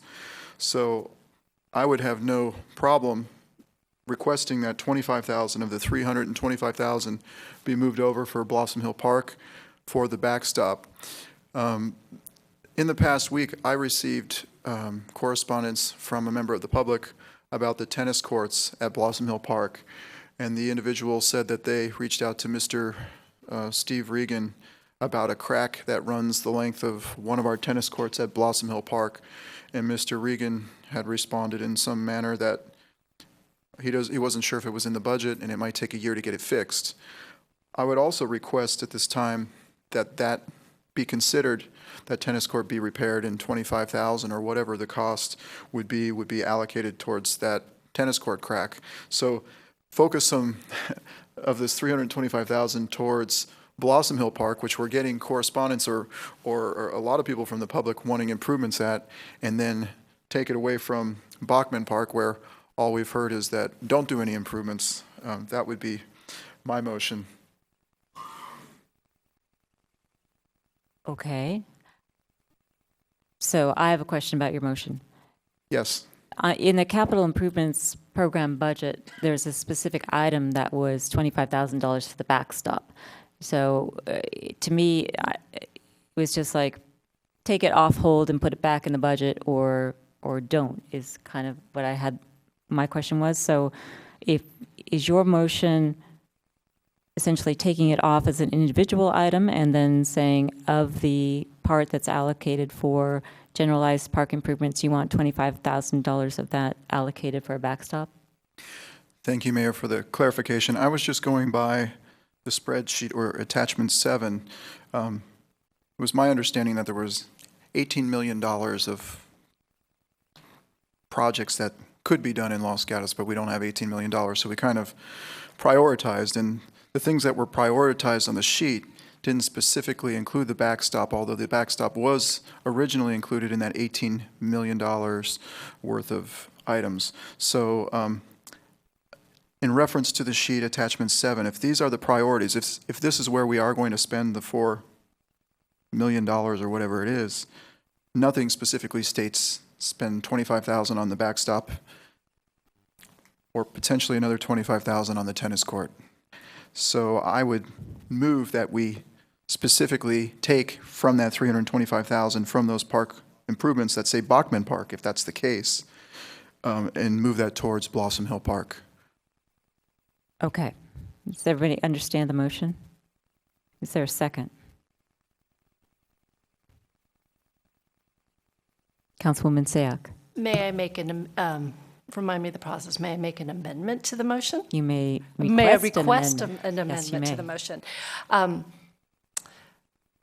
The budget project process, as Councilman Leonardis has said to us, we have many, many more needs than resources. And during the budget process, we discuss prioritizing safety first and foremost, and then funding the Almond Grove as a priority. So without opening this larger discussion of what else can be funded, I would request that we amend the motion so that it's very specific to the Blossom Hill Park Little League backstop. That's a line item. It's $25,000. It's in the CIP under page D20. And that specifically we approve to be released, and that we then ask staff to look into the tennis court, because I don't think we have enough information. We actually don't have a quote, and perhaps there is an agreement with another entity that may be able to pay for half as it is here, and that may help us in our budget review. Okay, Councilman Leonardis, do you accept that amendment? I accept that amendment. Okay, with that amendment, is there a second? I will second. Seconded by Councilwoman Sayak. Comments or questions on the motion? Councilman Rennie. So I want to be clear, we're not now trying to steal from the Bachman Park. We're just we're turning back on the line item for the Blossom Hill backstop, correct? Okay, thank you. That's my understanding, and Councilwoman Sayak is nodding. And Councilman Leonardis, that's your understanding? Vice Mayor Spector. Thank you, Madam Mayor. For clarification, I'm looking at the projects moving forward and the projects on hold, and maybe I just don't see it. Where are the tennis court items? The tennis court item is not on there. As I understand it, Councilman Leonardis had an inquiry from a citizen, and that is not a particular item that we formally considered prior to tonight. Thank you. With that clarification, I will not be supporting the motion. I support the concept of adding the backstop to funded items. And there are items moving forward from which the $25,000 can be taken that are not safety items. But for the reasons stated, I won't be supporting the motion. Okay, any other comment? Councilman Rennie. Mine's a question for staff. I didn't recall that Bachman was on the moving forward list. Are you sure that that should be there? Because again, it's not a safety item, so I was confused to find that there. That was a specific call out from council when we did the budget discussion. Okay, thank you. Councilman Leonardis. Thank you, Mayor Jensen. You know, it's interesting, but I remember 2 public hearings earlier in the year where there was requests for funds to do a study to explore improvements to Bachman Park, and council rejected those funds to do those studies. And then Bachman Park being lumped into the CIP budget with a bunch of other items. And it was worded to us as we were going to do the health and safety, the necessary things with the limited amount of money we had. And to me, Bachman Park itself didn't fall into that category. But with that said, it's on the list for now, and I think it's an issue for another time. Councilwoman Sayoc. And I just want to clarify that the motion that was proposed as well as seconded does not commit us to the tennis courts, and that is just strictly asking for more information. All right, that was my understanding. Vice Mayor Spector. Madam Mayor, if you could just please restate the motion or have staff restate it. Either staff can restate it or staff can tell me that I'm wrong in the restatement. My understanding of the motion is that the $25,000 line item D10 from our capital improvement program is taken off the on hold category, and we are approving its budgeting process now, and that we are requesting that staff look into needed repairs for the tennis court at Blossom Hill Park, but we are not taking any action on it. Thank you. Okay. Questions or comments before I call the question? Okay, all in favor? Aye. Aye. Aye. Opposed? Passes unanimously. Okay, that is just a part of item 9. So those of you who are interested in the backstop, feel free to depart. But now we're actually going to go to the larger question of the Almond Grove project. So Ms. Peterson.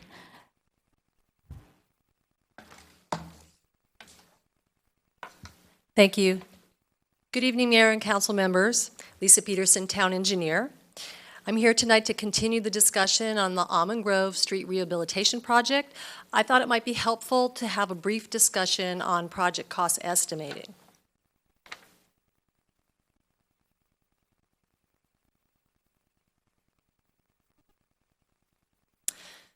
So the chart up on the screen illustrates that the more complete your project design is, the more accurate your project cost estimate will be. So for example, when you're in the conceptual design stage of a project, your cost uncertainty is going to be high. And this is because your project is not well defined at that point. Now, as you continue to define your project, that cost uncertainty gap begins to close. Now, the Almond Grove streets that currently have not been designed have a higher cost uncertainty, and this is because the scope and also the quantities are not well defined. The Almond Grove Street, Broadway, and Bachman, that is 100% designed, has a higher cost certainty. However, the only way to know for sure how much those streets will cost to construct, we would have to put them out to bid. When those bids are opened, we would have 100% certain what the cost would be to build those projects. And that is why staff is recommending bidding both Broadway and Bachman so we can get the actual costs. We have negotiated with Nichols Consulting Engineers, the design engineers for the project, to redesign Broadway and Bachman, incorporating council's directives from last meeting, which included a relocation of the curb back to its original location. Additionally, plans and specifications for a complete reconstruction in both asphalt and concrete by using the remaining design dollars from Tate Avenue. By doing this, we do not need to allocate any additional money to the Nichols Consulting Engineer contract. We are also recommending that council allow us to put out a request for proposals for the design for the remaining streets. Once we have a design for the remaining streets, we will be able to put those projects out to bid as well. And at that time, we would be able to get bids for those projects. Again, by bidding Broadway and Bachman, we will be able to get the actual cost for those streets to be reconstructed in asphalt and in concrete, and thereby get rid of all uncertainty about what those costs would be. Thank you very much, and I'm here to answer any questions you may have. Okay, I do have cards from the public, so if people have questions for Ms. Peterson that are important to get answered before I call up the members of the public, I invite council to ask her. If not, I'm going to invite up members of the public to speak with us. So Ms. Peterson, thank you, and you remain available for questions. Tom Boyce.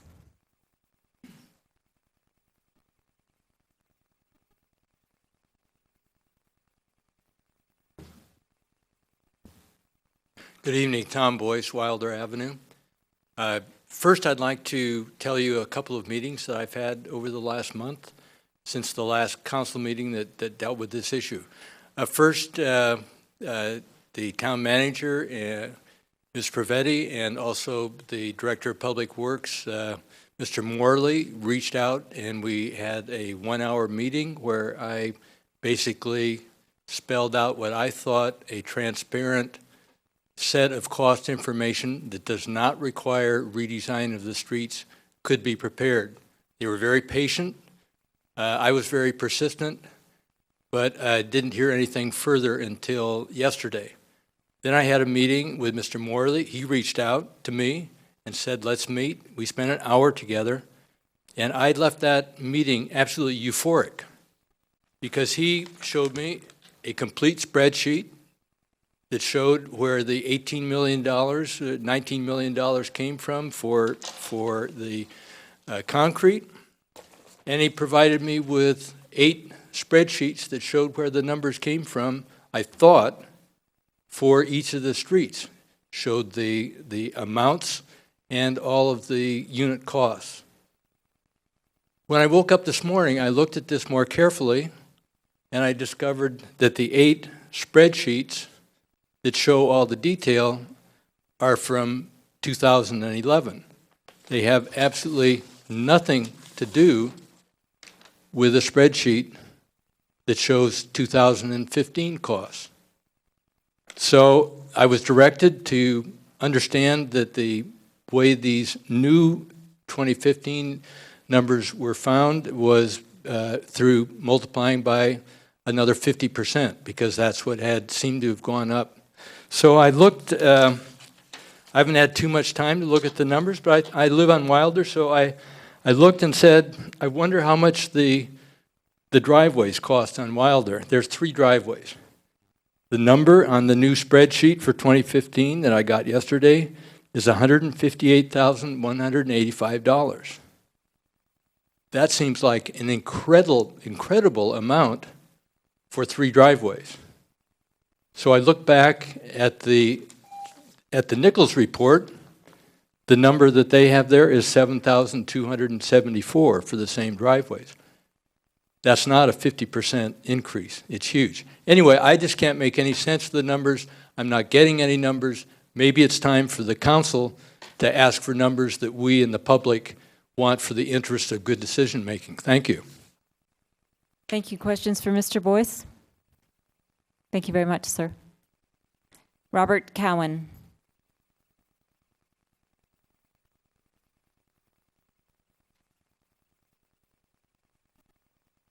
Yes, good evening. Bob Cowan at 222 Tate.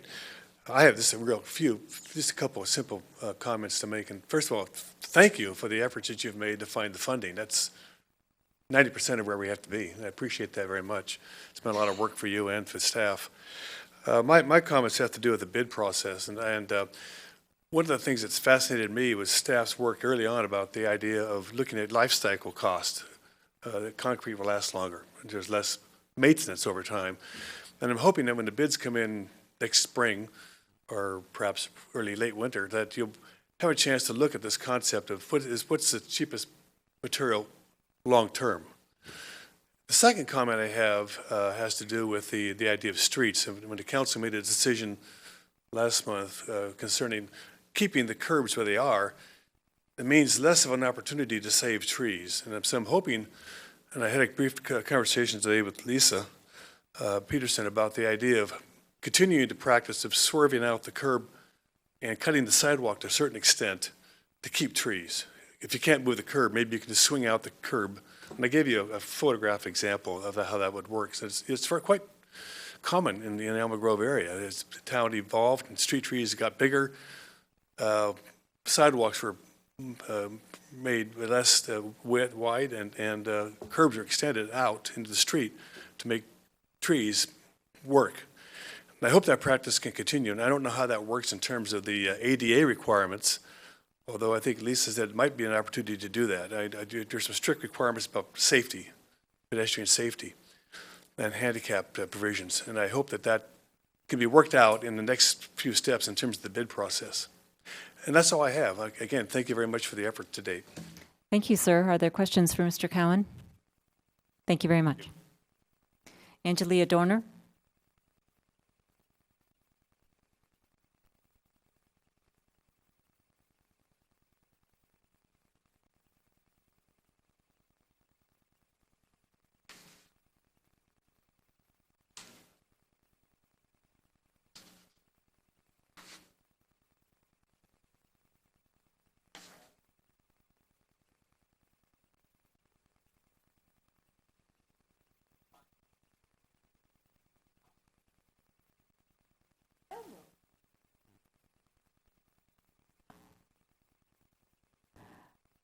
Mr. Morley, could you close the doors?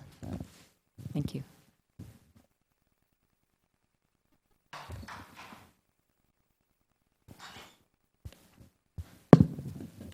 It's not staying. I'll just hold it. Hello, I'm Angelia Dorner, a proud resident of the Almond Grove. I'm not sure how you guys spent your summer recess, but I spent my time researching in depth ADA rules and regulations to determine if there really is an ADA requirement to replace or conform all sidewalks in connection with this project. And my research says no.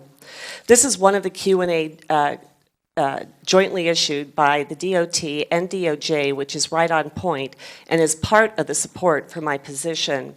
In August, I gave you a document titled ADA Liability Exposure and Mitigation Suggestions, which is a compilation of my research. I have included it again in tonight's desk items, and if anyone has any information that contradicts this position, I'm ready to discuss it at any time. I'm always willing to learn more, and I'm always having my material with me. So, if we are able, if council decides to pull the sidewalks out of this project and handle them separately on a repair-type basis, we have a team of resident volunteers who are ready to essentially walk through the 2.5 miles, that's all we're talking about as far as these streets, to basically compile the information necessary that's usually done during the annual sidewalk repair project. So sidewalks on all of the streets could actually be done now. We're ready to do it. We're ready to get out our paint and our chalk and just help PPW, if they'll let us, prepare the information that can go out to bed and get the sidewalks fixed on all the streets without having to wait for the eventual work on the actual streets. One of the areas that I still have significant concern is whether we are in lockstep with the utilities. Answers to these questions are absolutely critical to making decisions on pavement choice, as well as properly planning the phasing of this project. These are extremely important questions, and I have repeatedly asked them through a series of forwarded emails, as you have seen, from meeting to meeting. I'd be happy to discuss any of these items further with you at your request. The order and priority of streets in the phasing, in my belief, should really be focused on the greatest benefit to be derived by the town as a whole, and I think that means focusing on community events. I have provided a schedule as a desk item which would provide all streets supporting community events to be completed by the end of the summer of 2018. And I was quite pleased that the police department mailed out a perfect map depicting the concept of this phasing process. The red indicates the streets will be closed for Halloween. I added the blue, which indicates the streets that are the primary ingress and egress routes for the 3,000 to 4,000 plus people. And I just ask that you come on down and join us for Happy Halloween 2 weekends from now. Thank you. Thank you, Ms. Dorner. Are there questions? Thank you very much. This is like falling. Lynn Brandhorst.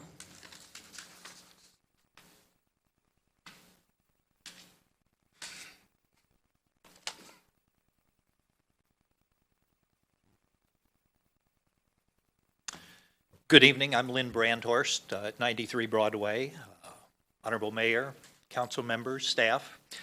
First, I'd like to thank the town staff for having moved forward with a lot of the analysis they've done in the meantime. After last council meeting, why, I was pretty disappointed, as I think probably everyone was.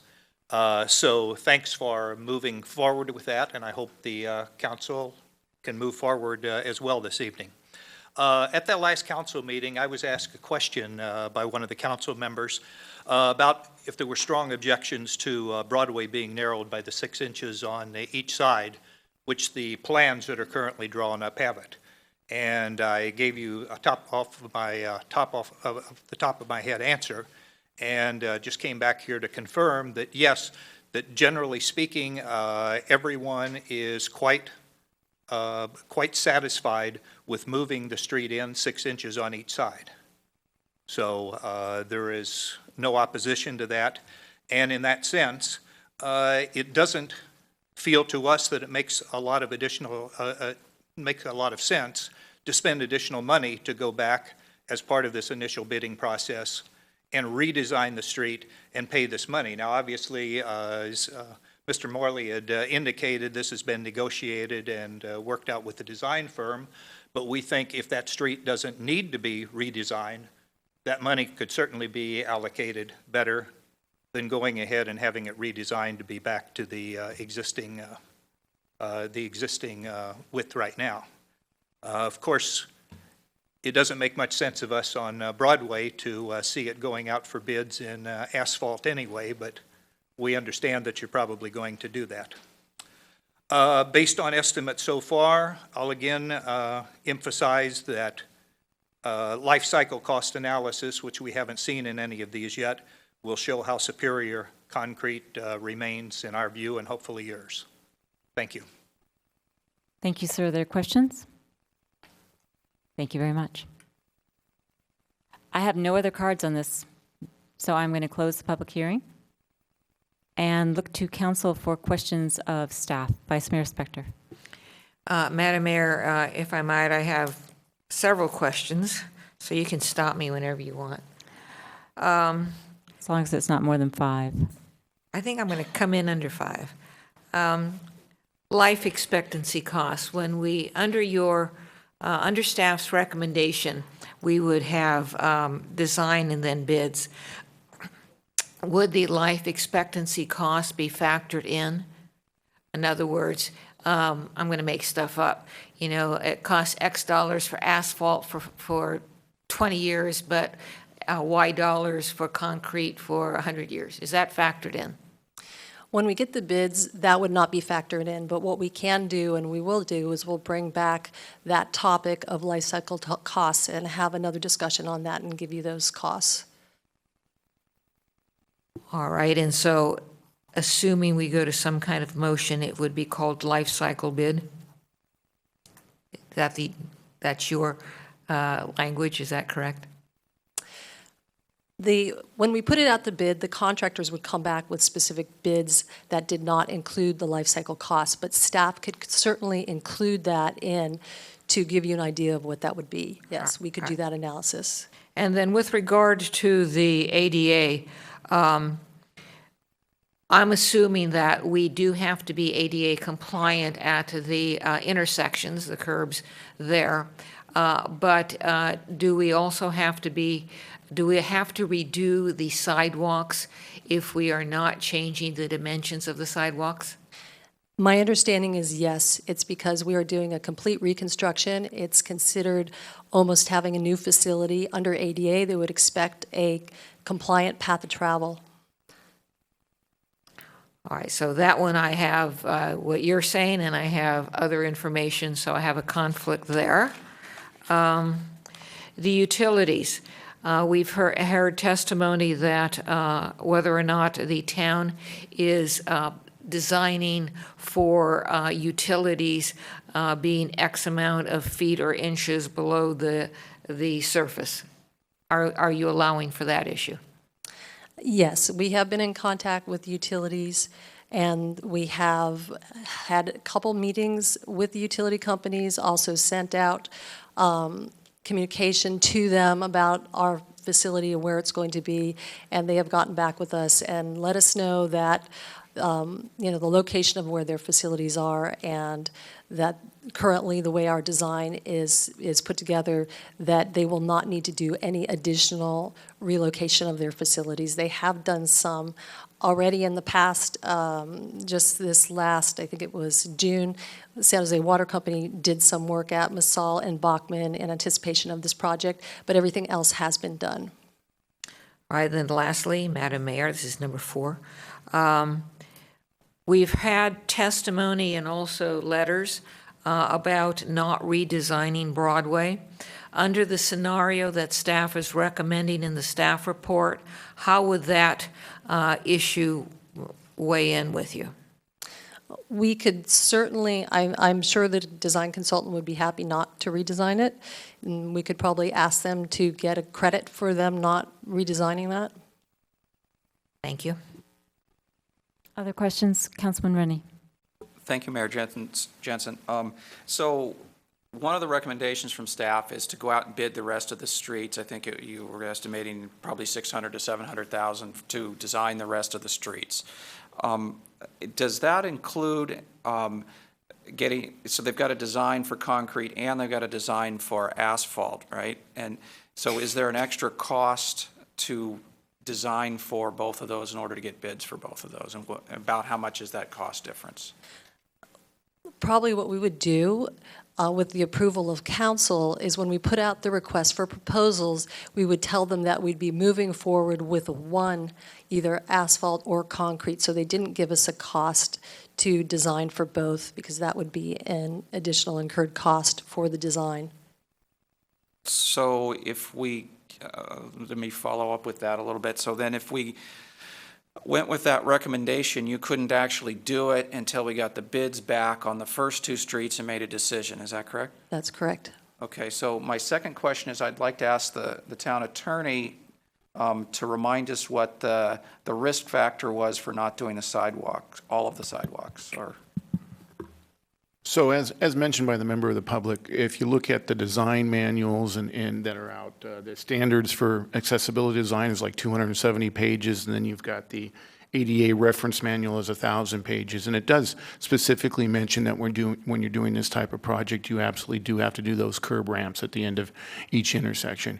It doesn't address this specific issue of sidewalks in those design manuals, but there has been case law that has specifically stated now that sidewalks are considered facilities in a project of this magnitude. If you don't do the sidewalks, you will have a risk of being sued. And I gave you 6 lawsuits. I can name another 50 where this is a big-time cottage industry where towns and cities are being sued. Every time you open the paper, you'll find a new one. Long Beach was just this week, which is in the millions of dollars that they're settling because of this exact same issue. They weren't doing their sidewalks along with their streets. So, I mean, you can take that risk, but there is a risk involved. And so I'm leaving it up to the experts, the engineers, as to where those spots in these sidewalks for the least amount that can be done so that we can meet ADA requirements and not have to do them all, because I haven't done the legwork to know exactly where each spot is and where it needs to be met. But yes, if you don't do any of the sidewalks, there is tremendous risk, especially in this neighborhood where the flyers are. They're there at Halloween time quite a bit. They're there for the bike race. It's a high traveled area, which will open us up for additional risk. But saying that doesn't mean the council has a legal requirement to include the sidewalks as you do, like I said, for the ramps, which is specifically stated in the manual and the guidelines. Thank you. No more questions. Other questions? Councilwoman Sayoc. Okay, thank you. Ms. Peterson, so we've heard from testimony today as well as a letter from a resident on Broadway that they do not need their streets redesigned and they would be happy with what is currently created. If we don't move forward with the redesign on Broadway, you said we could get a credit back, but be a little bit more specific? Does it help us in our cost savings? Yes, it would. It would. And do you have a rough idea of how much? I would go, when negotiating with the consultant, hopefully they're not listening, negotiating with the consultant, I would ask for at least 50%, because it's half. And then, in your opinion, is that 50% sufficient to complete Tate? Again, I would need to try to negotiate with the consultant. I don't know. Okay. Okay, and then if I may, 2 more questions. Mr. Boyce mentioned that the numbers between his 2015 spreadsheet and the 2011 do not meet up. So again, as I had the discussion on project cost estimating, the 2011 costs were conceptual design. So the scope and the quantities were not very well defined. And what we did to try to give council an idea of what all of the costs would be today is we took Broadway and Bachman, we looked at the escalation rate that happened from Broadway and Bachman between 2011 and 2015 when we have 100% design. And we took that escalation rate and applied it to the other remaining Almond Grove streets. And that's how we got the cost of what all the streets would be today. Again, until those streets have no design on them, those streets are strictly conceptual design. So what we put out there on the Almond Grove web page is just a conceptual estimate that was thrown out there. It's based on no design work.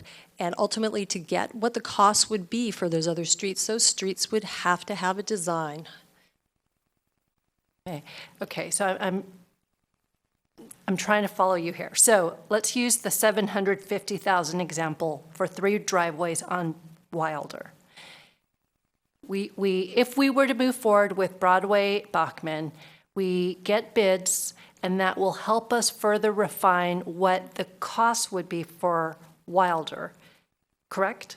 Total cost. Total cost. But then when you are gathering more information, would the 3 driveways on Wilder, would we have a little bit more information so it's no longer 750,000 that we're looking at?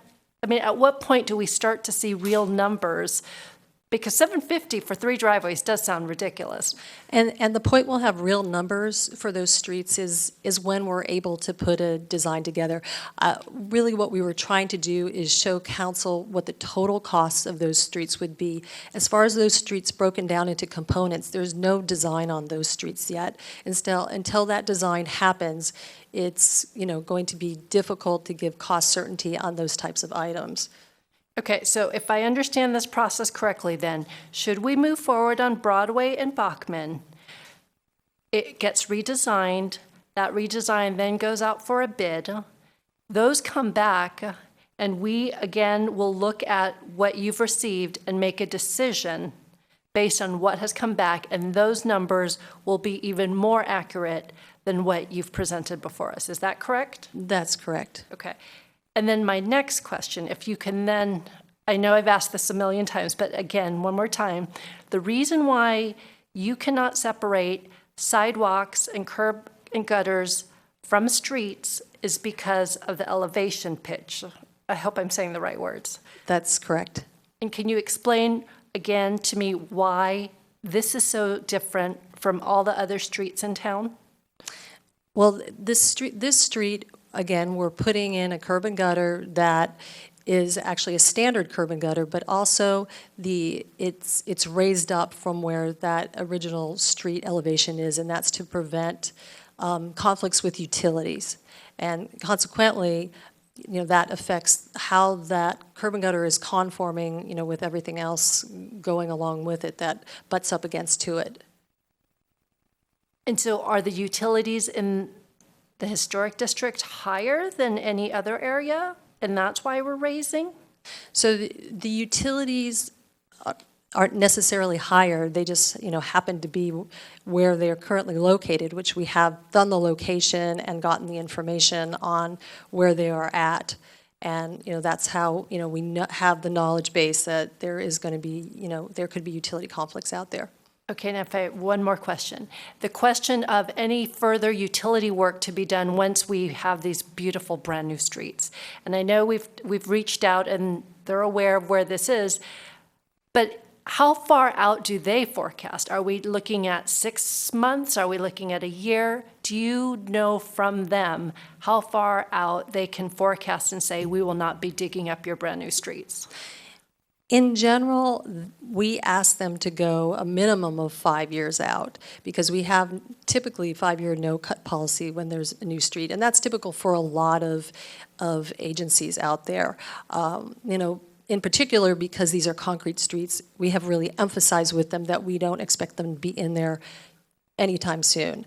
And again, to some extent, it's based on what they're telling us, and they're saying, we're fine, we've been out there, we've upgraded all our facilities out there, we're good. Does that mean they won't come back with some emergency contract and, try to cut the streets at some point? I mean, that can't be predicted, but we certainly have had the conversation with them and told them how important it is that we don't want them out there cutting the streets.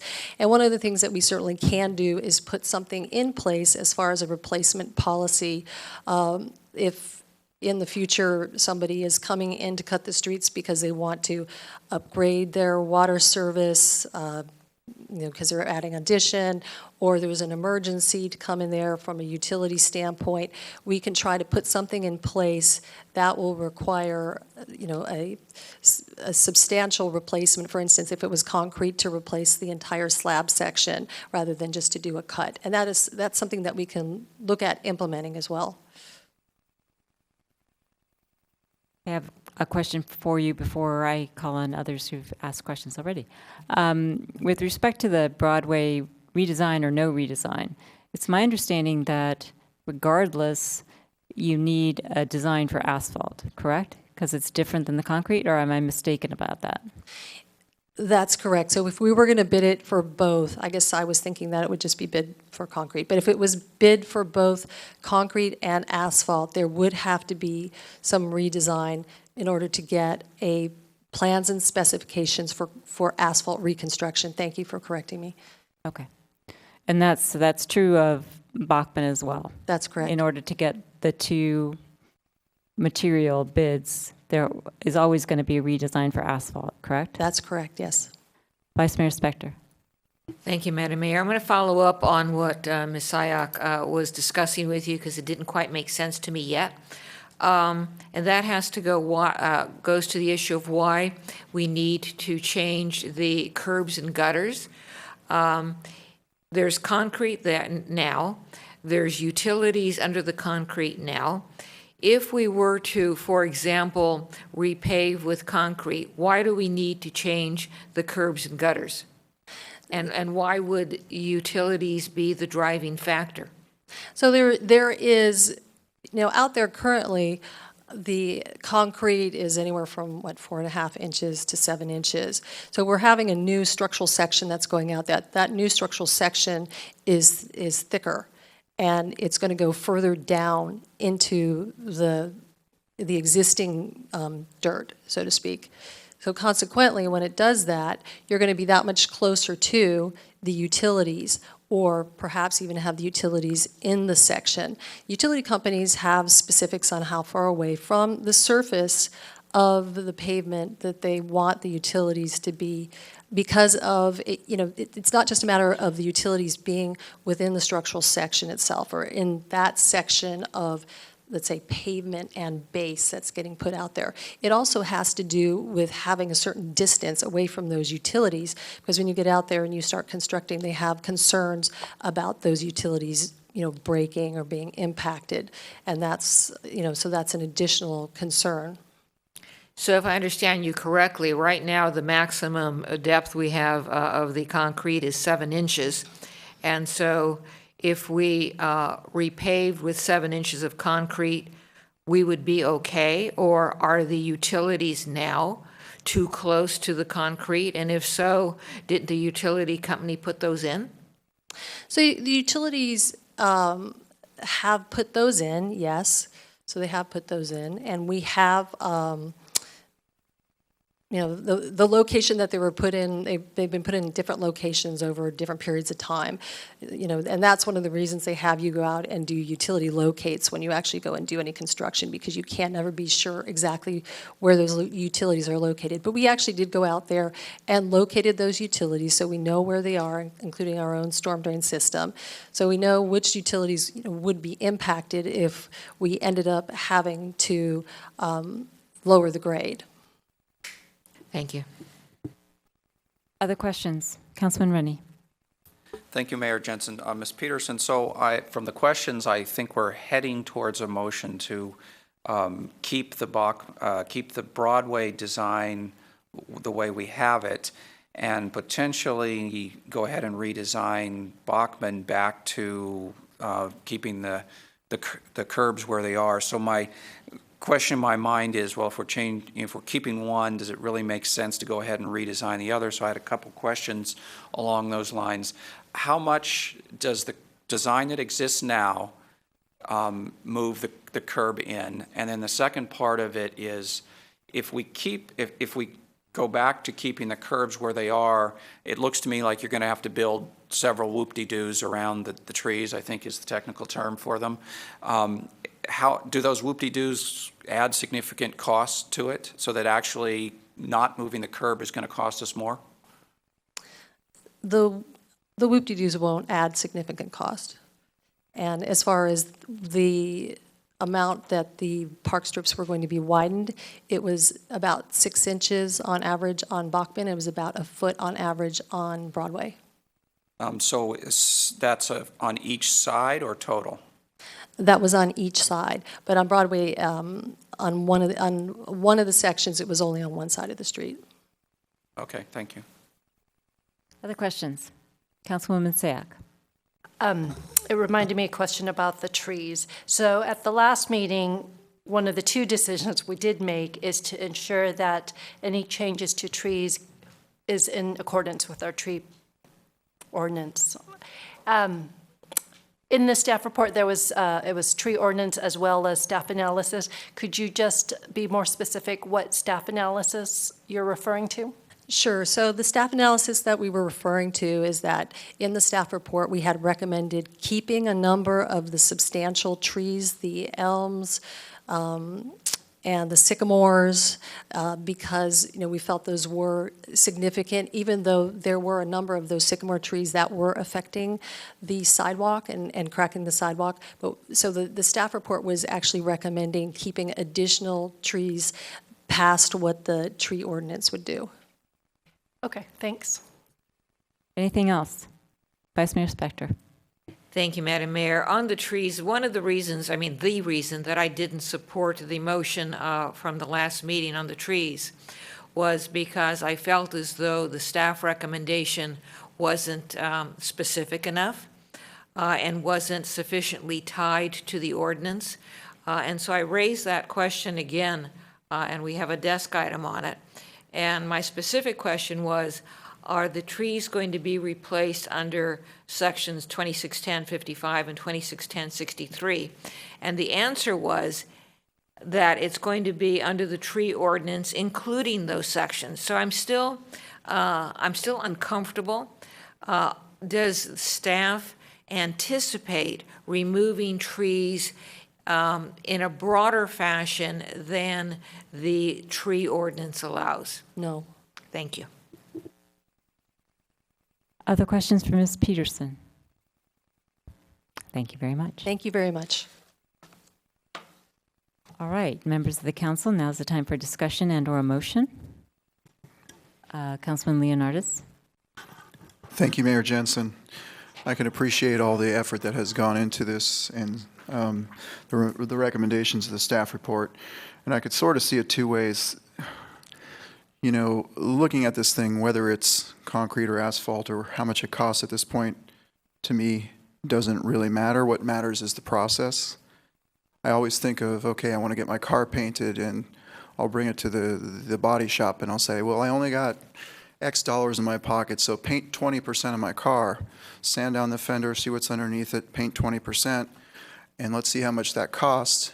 and then I'll bring it back over the next 5 years, and you can paint 20% the next several years. And you'll have 5 different colors of paint on your car. I think it's more prudent. You know, this is the largest project in the history of Los Gatos, the largest public works project, probably more expensive than our library costs. And here we are trying to make an assessment based on 2 streets. Every single street in the Almond Grove is different for various reasons. Some need more repairs than others. And I just don't see gleaning the information from rebuilding those 2 streets and being able to apply that forward and then trying to make a calculation and present that to another contractor down the road and getting any kind of, I don't know, savings that way. I think it would be more prudent to get all the information up front, have all 10 streets bid at one time, then go back and determine asphalt or concrete when we have all the numbers in place and all the funding in place. Another concern I have is the funding. Yes, we talked about potentially $14 million, but this council has not adopted any action yet other than $2.1 million more dollars plus the $3.7 million we have, which on the current route we're going would cover essentially the 2 streets. And what happens with future councils and future recessions and future situations that come up in the town where funding is required and all of a sudden that funding is not there. If it's not in a bucket specifically allocated for the Almond Grove Street projects, there'll be competing interests going down the line, and guess what? You'll have 2 nice shiny streets, and then the rest of the neighborhood will still be in disrepair as it's been for 40 years. So I have a problem with the process of just going out and getting 2 streets finished and just kind of rolling the dice or whatever. I do appreciate the information in the staff report that says, well, yeah, we could take this information and then we'll go out and get the RFP and do the other 8 streets. But I find that, you know, my thinking is that if you're able to do it all 10 at one time and get the bid and create a schedule, it'll be much more organized. It'll be much more efficient. It will be much less painful for the residents. And there's so many places for dollars to hide in these spreadsheets. As Mr. Boyce pointed out, is it 150 grand for 3 driveways or is it 7 grand? Well, I have a tendency to believe it's 7 grand. But when you're looking at spreadsheets and spreadsheets and spreadsheets of numbers and millions of dollars, it's, you know, it's, one of the members of the public tonight pointed out it's 2.5 miles of streets. You know, is that $20 million? Is it $10 million? Is it $5 million? I don't know. But there's potential to hide millions and millions of dollars and potential to cost the citizens of Los Gatos an opportunity to save their tax dollars if we don't go about it with the right process. One other thought I had was, okay, here we are making an assumption. We do this and we take this step and we get a bid and we get the information and, you know, we do Broadway and Bachman first. What if a contractor comes in and says, I want to approach it a different way. First thing I'm going to do is repave half of Bayview and then repave half of Masol and do this. And then the next year I'm going to come in and do those other halves in order to make the traffic all work or make the numbers work to do the project most efficiently. I don't think we have any inkling about how the contractor will approach this project. We're just making a bunch of assumptions about things that we think, yes, will work, but I think all those issues, whether it's concrete or asphalt, how we approach doing it, all should be done at one time and have it be the decision of the contractor armed with all the information at one time, even if it takes until 2017 to get that information, which I don't think it will, but that's what the staff report said. So I do appreciate the recommendations in the staff report, but I'm not leaning towards going with those recommendations because I think it's a piecemeal situation, and in the past on this council, when I saw things go through in pieces and this tug of war and this arm wrestling and this guessing and this kind of stuff, we end up with a worse result or we end up with an incompleted deliverable. So case in point, well, I'll just leave it at that. Councilwoman Sayak, I think you had your hand up. Did you? I missed that. Okay. Anyone else, comments, questions, or a motion? Councilman Rennie. Thank you, Mayor Jensen. not sure how to address the filibuster, but I'm actually more in favor of the staff recommendations. I don't think we're going to be wasting money because regardless of what the estimate is now, that's not the price that we're going to pay. We're going to pay what's actually bid. We're going to get a better cost after we do the rest of the designs. We can get a little better estimate after we get the bids on Bachman and Broadway. So I don't see, I think it's actually to our advantage to do the phasing of the project and get started. I am a little concerned about trying to do bids right now, which is really the height of the construction boom. All the concrete in the area is being sucked into the Apple construction. All the workers are being sucked into the Apple construction. So, and the other constructions in Cupertino, actually, if you go down there, you'll see all the cranes. So it actually bidding over time is probably to our advantage as some of those higher cost periods ease up some. So I would, maybe I'll try a motion and I'll see if anybody wants to amend it. So I would do a motion. My motion would be to accept the recommendations of the staff with some slight modifications. I would go ahead and say do not redesign Broadway, but use the design that we have now, maybe save money and only bid in concrete. I'm open to changing that if some want. I think the other council members want to go ahead and redesign Bachman, and we probably want some comparisons, so let's redesign Bachman to keep the curbs the way they are and do it in concrete and asphalt so that we have the comparison. And then for the other suggestions on here, again, phasing Broadway and Bachman first. Go ahead and issue a request for proposal for designing the remaining of the 8 streets and construct the sidewalks in compliance with the ADA where needed, save as best we can. And I think I've covered all their recommendations with my modifications. Okay, we have a motion on the floor. Is there a second? Excellent try, but that's going to, Councilwoman Sayak. Okay, I'm going to request for more modifications tonight. Would the maker of the motion be amenable to, let's start with the easy ones first, to ensure that the trees will be in accordance with the tree policy as we decided last time, with the added specificity of no more trees to be taken out, other than, so that it's crystal clear that tree protection ordinance and further protection of existing mature trees. So let me make sure I understand. So I think what you're saying is follow the tree ordinance, maybe less trees, but definitely not more trees. Correct. I agree to that portion. Okay. Including a 5-year replacement policy so that there will be no cuts for a minimum of 5 years, as Ms. Peterson had recommended that we include to prevent utilities from. I'm okay with that, yes. Okay.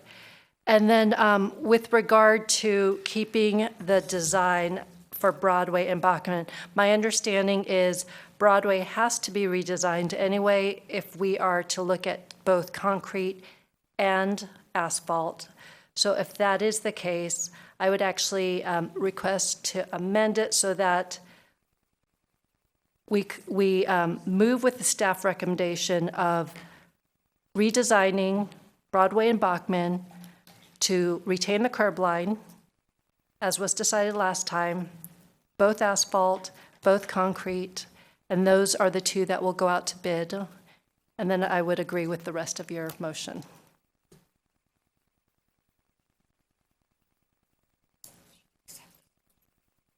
I will accept that reluctantly on hopes that others will vote for it too. Yes. Okay. Comments or questions on the motion that's on the floor? Vice Mayor Spector.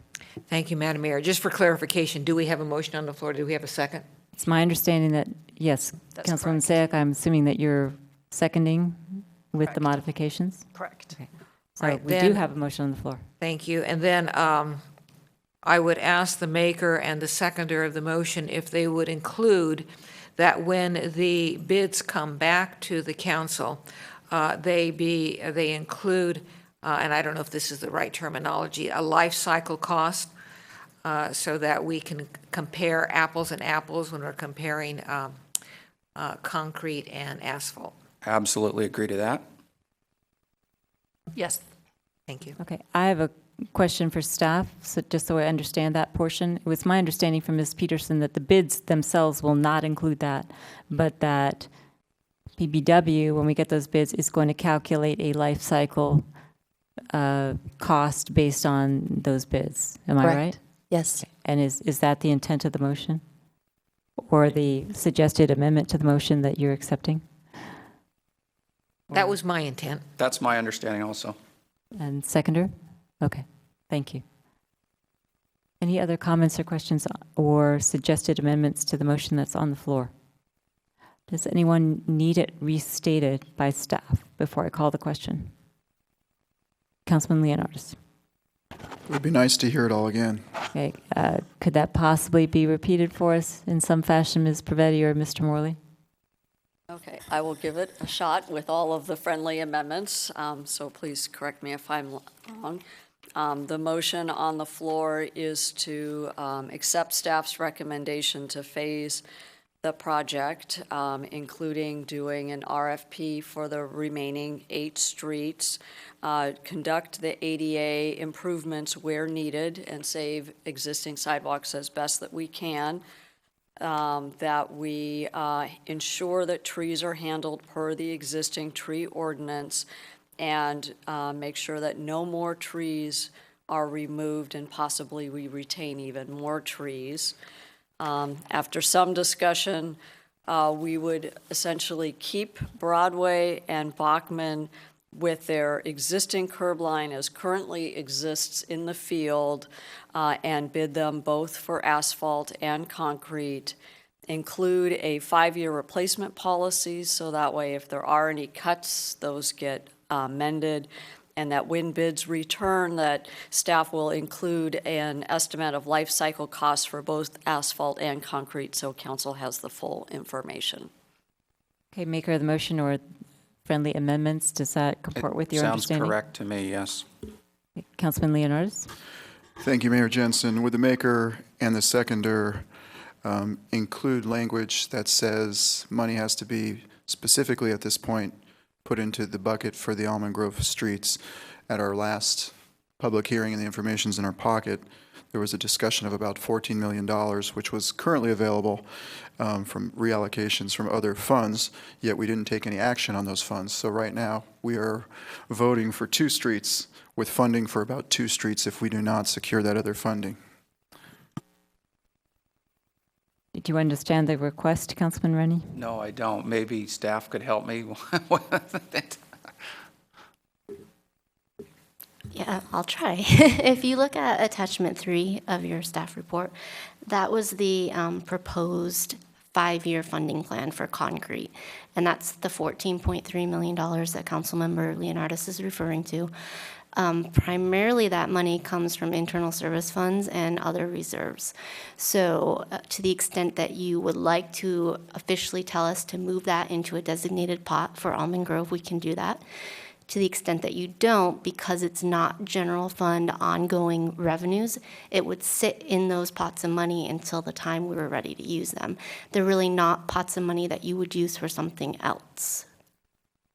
Thank you, Ms. Callaway. So, Councilman Leonardis, your request was for the council, or actually for the maker of the motion, to accept your amendment to specifically designate the $14.3 million that Ms. Callaway just talked to us about. Is that correct? That is correct. I feel strongly about doing that because without those funds designated at this point in time, those funds are still in those other buckets, and there is no funding for the rest of the streets in the Almond Grove. So I find that to be very imperative. Okay, so Councilman Rennie, do you wish to accept that amendment? Yes or no?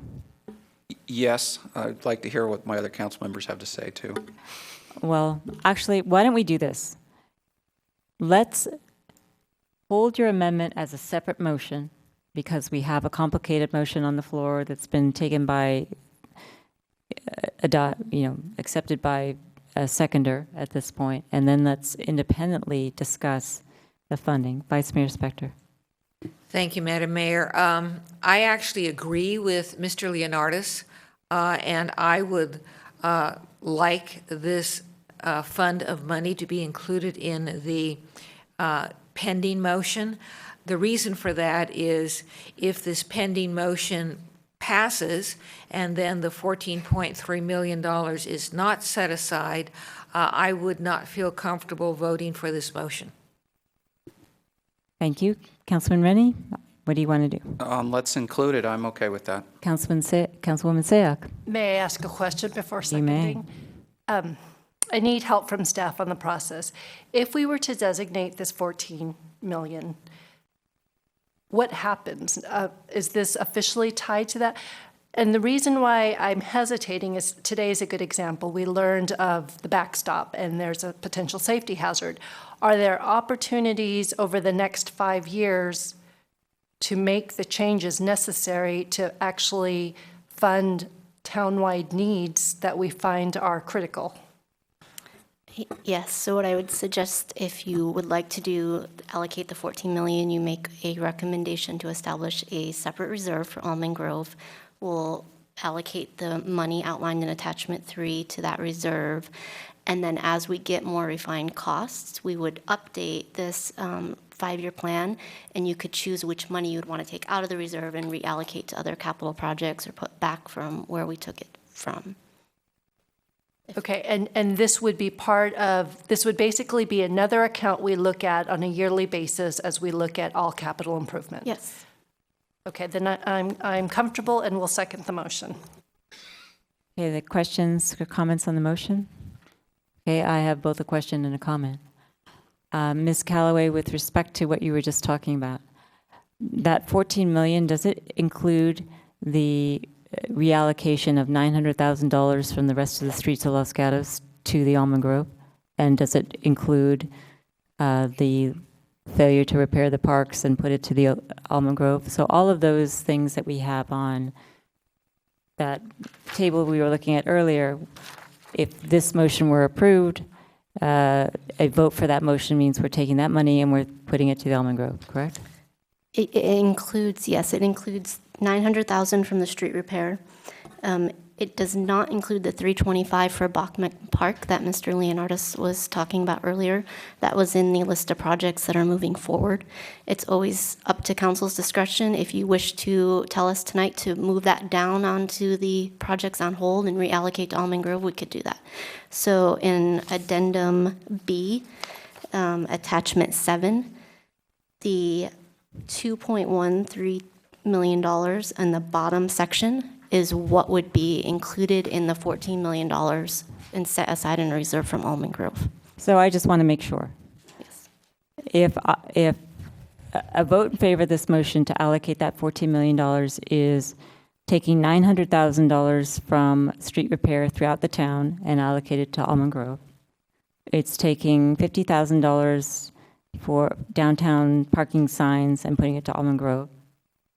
It's taking $400,000 to repair parking lot 4, which has leakage on the top that's coming down into the bottom, and putting it to Almond Grove. Is that correct? It's taking $19,550 away from removing an island on Montebello, which I'm not sure I care about it, but putting it to Almond Grove. It's taking $330,000 for Oak Meadow Park and putting it to Almond Grove.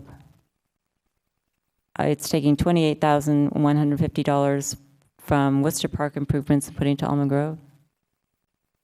It is taking Los Gatos Creek Trail improvements at Charter Oaks, where the trail is dipped and floods every year, for $30,000 and putting it to Almond Grove. It's taking a building replacement at the PPW Corporation Yard, $200,000 and putting it to Almond Grove. And $150,000 in proposed civic center improvements is taking that and putting it to Almond Grove. Is that correct? That's correct. Okay. So given that, my comment is that I could support the motion before we added the designation of the $14 million and took all those funds that are important for the rest of the town and throwing them at a single project. Once we include that, I cannot vote for the motion. Councilman Leonardis. Thank you, Mayor Jensen. And it goes back to my original trend of thought where if we had bids for all 10 streets and we knew what it was actually going to cost up front, we wouldn't have to try to speculate how much money we need in the bucket up front and make these kinds of decisions. So to me, we're kind of backing into doing 2 streets that we have money for right now. We know we have the money for it. But the future of the rest of the Almond Grove project is very uncertain. And I heard testimony from the public that my street hasn't been fixed in 30, 40 years, and I want to fix it. I don't want Broadway to be fixed first, and et cetera, et cetera.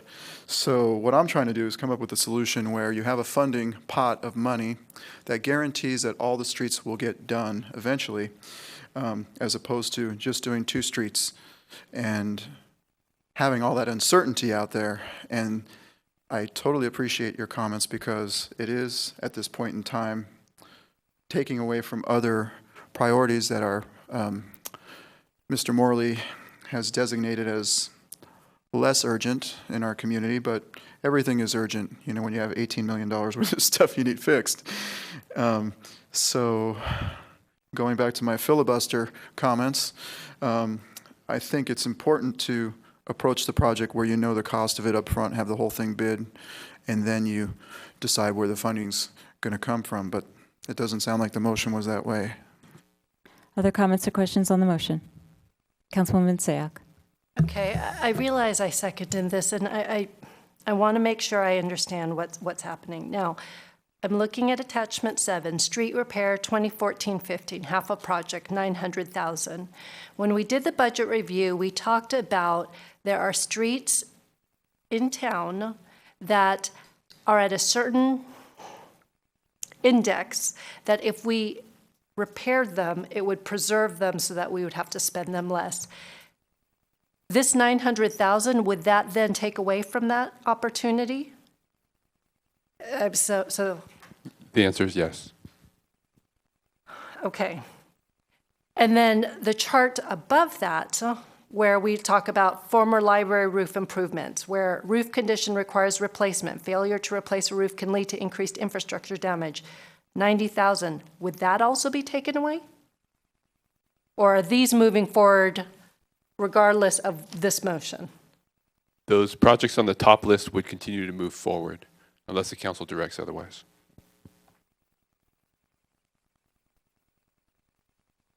Okay, last question, if I may. I understand Councilman Leonardis' concern. We need to set aside, and I'm comfortable if we have a pot of money where we put Almond Grove funding in it. But where I'm having difficulty now is this notion that no other work will ever get done until the funding is secure. And I'm not quite sure if that's what I'm hearing at this point.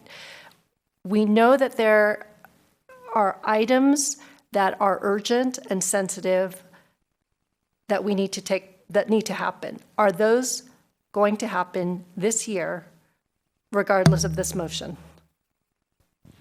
We've identified the projects that are urgent and sensitive, but making a decision not to pursue a project certainly has its impacts. So whether it's giving up the opportunity to do the trail improvements at Charter Oaks and to look for alternative solutions for that, or it's foregoing half of the street repair project, which essentially shifts the maintenance from other streets to the Almond Grove streets, is a decision that has an impact one way or the other. Okay, so I hate to do this, but I'm actually thinking of withdrawing my motion.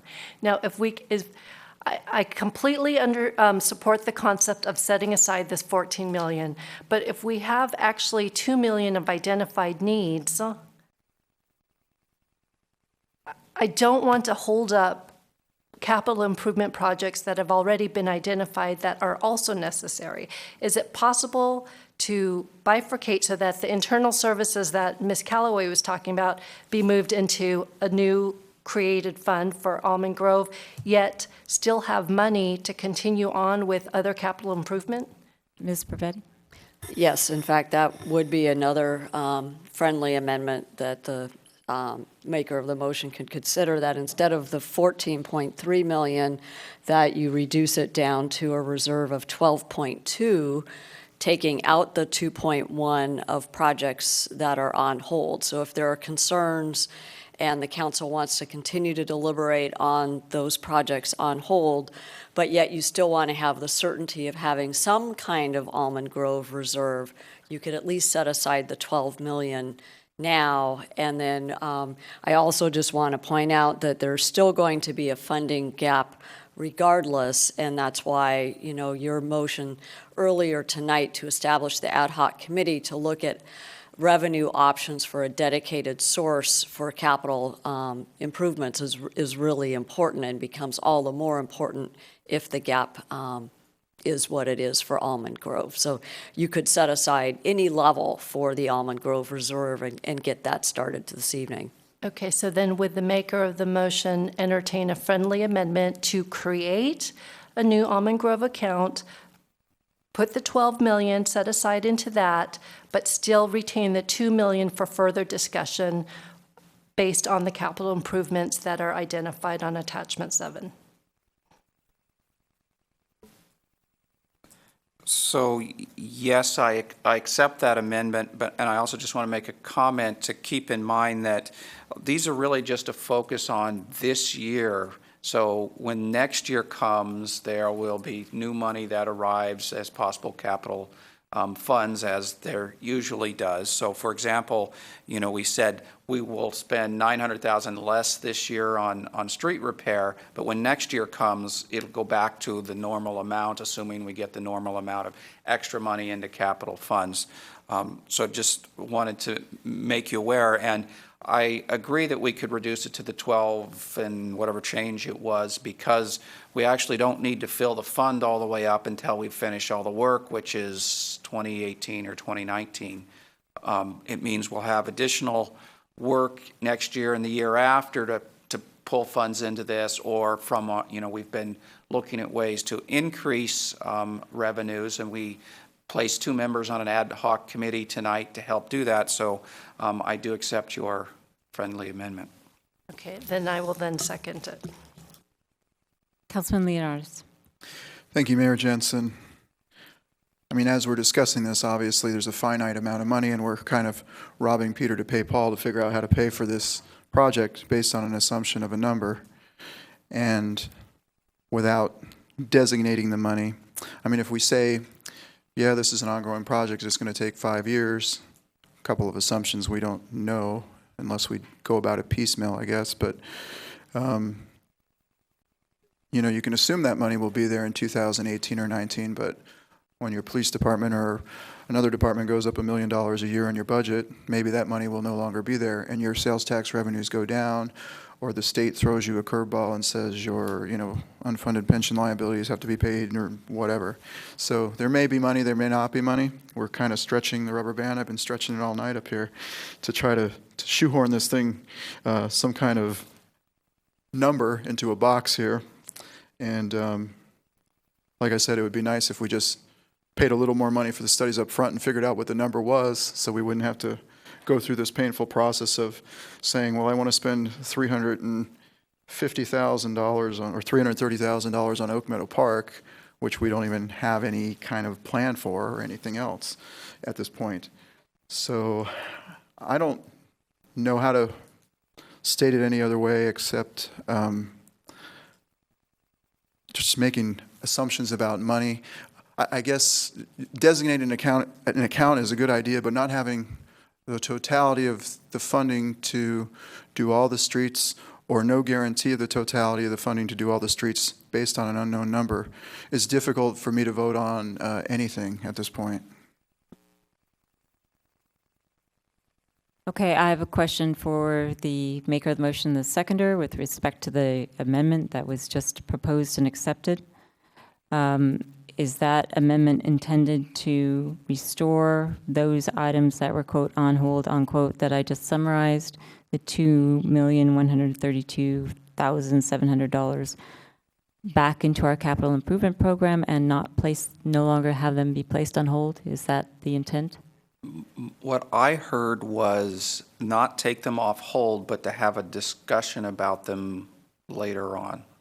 Okay. Is that your understanding, Councilwoman Sayak? Correct. When we placed these on hold, we did it under the assumption that at mid-year, we would take a look at what our fiscal situation was and see if we could release some of these. Okay, so with that understanding, unfortunately, I could support the bidding on the concrete and asphalt. I can support the trees. I can support the sidewalk. I can support the ADA. I can support the phasing. I can support the request for proposals, but I cannot support the fund designation, so I'm going to be voting no on the motion. Other comments or questions on the motion? Okay, I'm going to call the question. All in favor? Aye. Opposed? No. So the motion passes 3-2. Mayor Jensen and Councilman Leonardis opposed. And do we need to make any further motions on this matter? Councilwoman Sayoc. I just want to know now what happens. What are the next steps? Mr. Morley, Ms. Peterson, Ms. Pravetti, Ms. Callaway. So we have direction to redesign the two streets. We'll bring that back to the consultant, have those redesigns done, and proceed with the bid of Broadway and Bachman for both solutions as directed by the council. We'll bring those bids back to the council for award with a life cycle cost analysis associated with it. At the same time, concurrently, we will issue an RFP for design for the other streets. That will also return to council. If all things go according to plan, it'll return the same time as the award for the first two streets. Another follow-up? And Ms. Pravetti, with regard to the projects on hold, when will we look at that and be able to have further discussion? Excuse me. Mid-year is probably the best time. That's usually in the February timeframe, but we may want to consult internally and we may have a revised timeline for you. Okay, and Mr. Morley, approximately how long does it take for the bidding process? When can we expect to see those bids on Bachman and Broadway? Our plan is to return in February. Okay, anything else on this matter? Vice Mayor Spector. Just for clarification, there was a timeline in our staff report, and I just closed my iPad down. What was the timeline in that staff report? Because that's the one I was basing my analysis on. So the council award would be for the contract. So us returning with the contracts would be February in the staff report. So it's the same thing. All right, thank you. Okay, anything else? Thank you very much. We're adjourned. Good night.